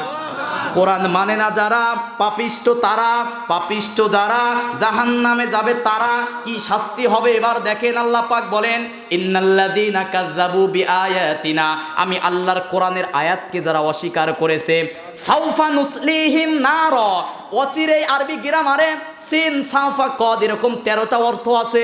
13টা অক্ষর যদি মুজারের আগে আসে অর্থ দাঁড়ায় অচিরেই, অতি তাড়াতাড়ি। আল্লাহ পাক বলতেছেন, সাউফা নুসলিহিম নারা, অচিরেই তারা প্রবেশ করবে জাহান্নামের আগুনে। কোথায় বলেন না কেন? কারা? কোরআনের আইন মানে না যারা, পাপিষ্ট হচ্ছে কাজ্জাব, তারপরে হচ্ছে মাজনুন, তারপরে হচ্ছে শায়ের, শাহের, কবি, সাহিত্য, জাদুকর বলে গালি দিয়েছিল কাফেররা, ঠিক কিনা বলেন? সেই কাফেরের পেতাত্তা, সেই কাফেরের সিলসিলায় যাদের জন্ম, তারাও বাংলাদেশের আলেমদেরকে রাজাকার, যুদ্ধ অপরাধী, আলবদর, জঙ্গি, নতুন করে ধর্ম ব্যবসায়ী বলে গালি দেয়, ঠিক কিনা বলেন? ধর্ম ব্যবসায়ী আমরা করি না, ধর্ম ব্যবসায়ী তারাই চ্যাম্পিয়ন। ভোটের আগে যারা মাথায় টুপি পরে আর এক আসরের নামাজ 5 বার যারা পড়ে, এরাই হচ্ছে আসল ধর্ম ব্যবসায়ী, ঠিক কিনা বলেন? আমাদের মুখে দাড়ি ছিল, কোনোদিন কি দাড়ি কাটে ওয়াজ করতে আসছি? আপনাদের ইমাম সাহেব যদি জুমার দিনে দাড়ি কাটে আসে, ওই হুজুরের পিছনে নামাজ পড়বেন? বলেন না কেন? এখানে বলতেছেন যে না, দাড়ি কাটে আসে যদি এই আপনাদের এই কল্যাণপুর দক্ষিণ পাড়া মসজিদের এই 1-150 লোকের ইমাম হতে না পারে, গোটা পাবনা 3 আসনে 2.5-3-4 লক্ষ লোকের যে ইমাম হবে, ওর মুখে দাড়ি থাকার দরকার আছে না নাই? একটু হিসাব মিলায়েন। আল্লাহ পাক বলতেছেন ইন্নাল্লাযীনা কাজ্জাবু, নিশ্চয় যারা আলেমদের কথা তথা কোরআনের কথা যারা মিথ্যা মনে করে, অস্তাকবারু, অহংকার করে ক্ষমতার, আছে না নাই? বলেন না কেন আছে না নাই? ভয় পায়েন না, আমার নাম থানায় ঝুলতেছে তালিকায়, এর মানে এই নয় যে কোরআনের কথা গোপন করে যাব। অহংকার করে ক্ষমতার গরমে যারা আল্লাহর কোরআনের কথা শোনার পরেও টাকার গরমে, সম্পদের গরমে, ক্ষমতার গরমে যারা কোরআনের কথা বিশ্বাস করে না, আল্লাহ পাক বলেন লা তুফাত্তাহু, শুনে রাখো, প্রবেশ করতে পারবেন, তাদের জন্য তুফাত্তাহু খোলা হবে না, লাহুম, তাদের জন্য, আবওয়াব, বাবের বহু বচন আবওয়াব, তাদের জন্য একটা দরজাও খোলা হবে না। নাউজুবিল্লাহ কন। বলেন তো কিসের দরজা, কিসের জান্নাত? আগে আসেন, জান্নাত বহু দূরে, আগেই জান্নাত। আল্লাহ পাক বলতেছেন তাদের জন্য খোলা হবে না আবওয়াবুস সামাওয়াত, আসমানের দরজা। কিসের দরজা? আসমানের দরজা খোলা হবে না। ওয়ালা ইয়াদখুলুনাল জান্নাহ, এবার খোলা হবে না তাদের জন্য কিসের দরজা? আসমানের দরজা বন্ধ, জান্নাতের দরজা বন্ধ। হাত্তা, কতদিন? এলিজাল জামাল, যতদিন পর্যন্ত, জামাল মানে উট, সাম মানে হচ্ছে সুজ, খিয়াত মানে হচ্ছে সুজের ছিদ্র, একটা সুয়ের ছিদ্র দিয়ে যতদিন পর্যন্ত না উট প্রবেশ করবে, ততদিন পর্যন্ত আসমানের দরজা, জান্নাতের দরজা খোলা হবে না। ফতুয়া কার? কিন্তু সূচের ছিদ্র দিয়ে, আমার মা এখনই সুতা পরাতে পারে না, আমার কাছে দিতে হয়, ওই সূচের ছিদ্র দিয়ে কি উট প্রবেশ করানো সম্ভব? একটু যদি তেল দেন, গিরিজ দেন, তার মানে আল্লাহ পাক এটা দিয়ে মূলত কি বুঝাচ্ছে? অতিলকাল আমসালু নাদরিবুহা, এই উদাহরণ দিয়ে তোমাদেরকে বুঝাচ্ছে তোমরা একটু বিবেকটা কাজে লাগাও। আল্লাহ পাক বলতেছেন যারা কোরআনের আইন মানে না, কোরআনের বিধান মানে না, অস্তাকবার যারা অহংকার করে, তাদের জন্য আসমানের দরজা খোলা হবে না, জান্নাতের দরজা খোলা হবে না, যতদিন পর্যন্ত না একটা সুয়ের ছিদ্র দিয়ে উট প্রবেশ করতে না পারে। ওয়াকাযালিকা নাজজিল মুজরিমিন, ওই যে মুজরিম থেকে আসছি, পাপিষ্ঠদেরকে শাস্তি দেবে কে? এতটুকু কি শেষ? পরের আয়াতে আরো ভয়ঙ্কর। আল্লাহ পাক বলতেছেন লাহুম মিন জাহান্নামা মিহাদ, তাদের কবরটাই হবে হচ্ছে জাহান্নাম। নাউজুবিল্লাহ কোন। কবরের নিচে বিছিয়ে দেওয়া হবে জাহান্নামের আগুনের তোশক, অমিন ফাওকিহিম গওয়াশ, এবং ওপরে দেওয়া হবে জাহান্নামের চাদর। তুমি যতই কবরের ওপরে ফুল দেওয়ার, আগরবাতি, গোলাপ জল যাই দাও না কেন, কোরআন যারা মানে না, ইসলাম যারা মানে না, তাদের কবরে আগুন লাগাবে কে? বলেন না কেন? ওয়াকাযালিকা নাজজিজ জালিমিন, ওই সমস্ত পাপিষ্ঠ মুজরিমদের কাছ থেকে প্রতিশোধ গ্রহণ করবে কে? মনোযোগ কি আছে না গেছে? মনোযোগ কি আছে? যে কথা বলতেছিলাম, তাহলে কোরআন মানার দরকার আছে না নাই?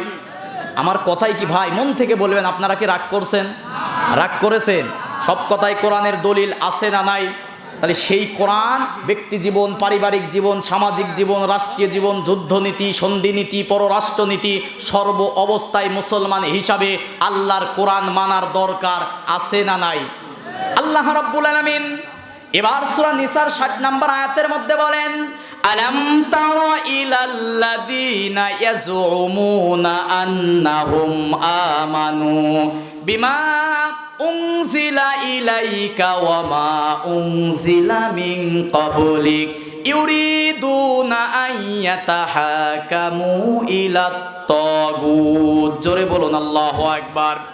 আল্লাহ রাব্বুল আলামিন বলেন দুনিয়াতে এমন কিছু মানুষ আছে তারা বলবে আমরা ইমানদার, আল্লাহর কোরআনের প্রতি ঈমান এনেছি, আল্লাহর কোরআনের পূর্বে যত কিতাব এসেছে তার প্রতি ঈমান এনেছি। কিন্তু দুনিয়া রাষ্ট্র ব্যবস্থা পরিচালনা করার জন্য যখন কোরআনের আইন মানতে বলা হবে, এমনও মুসলমান আছে তখন তারা মন খারাপ করবে।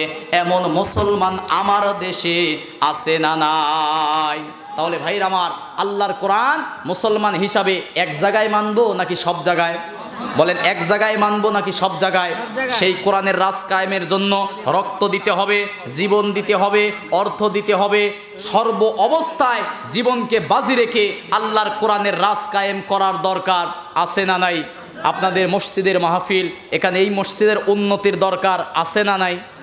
এই মসজিদের উন্নতির পাশাপাশি এই যে কোরআন হাদিসের যে কথাগুলো শুনলাম, এতে আমাদের কি হবে? মসজিদেরও ছাদ একতলা বাড়বে, আমাদের ইমানের মধ্যে যে ভেজাল আছে ভেজালের জং সরবে।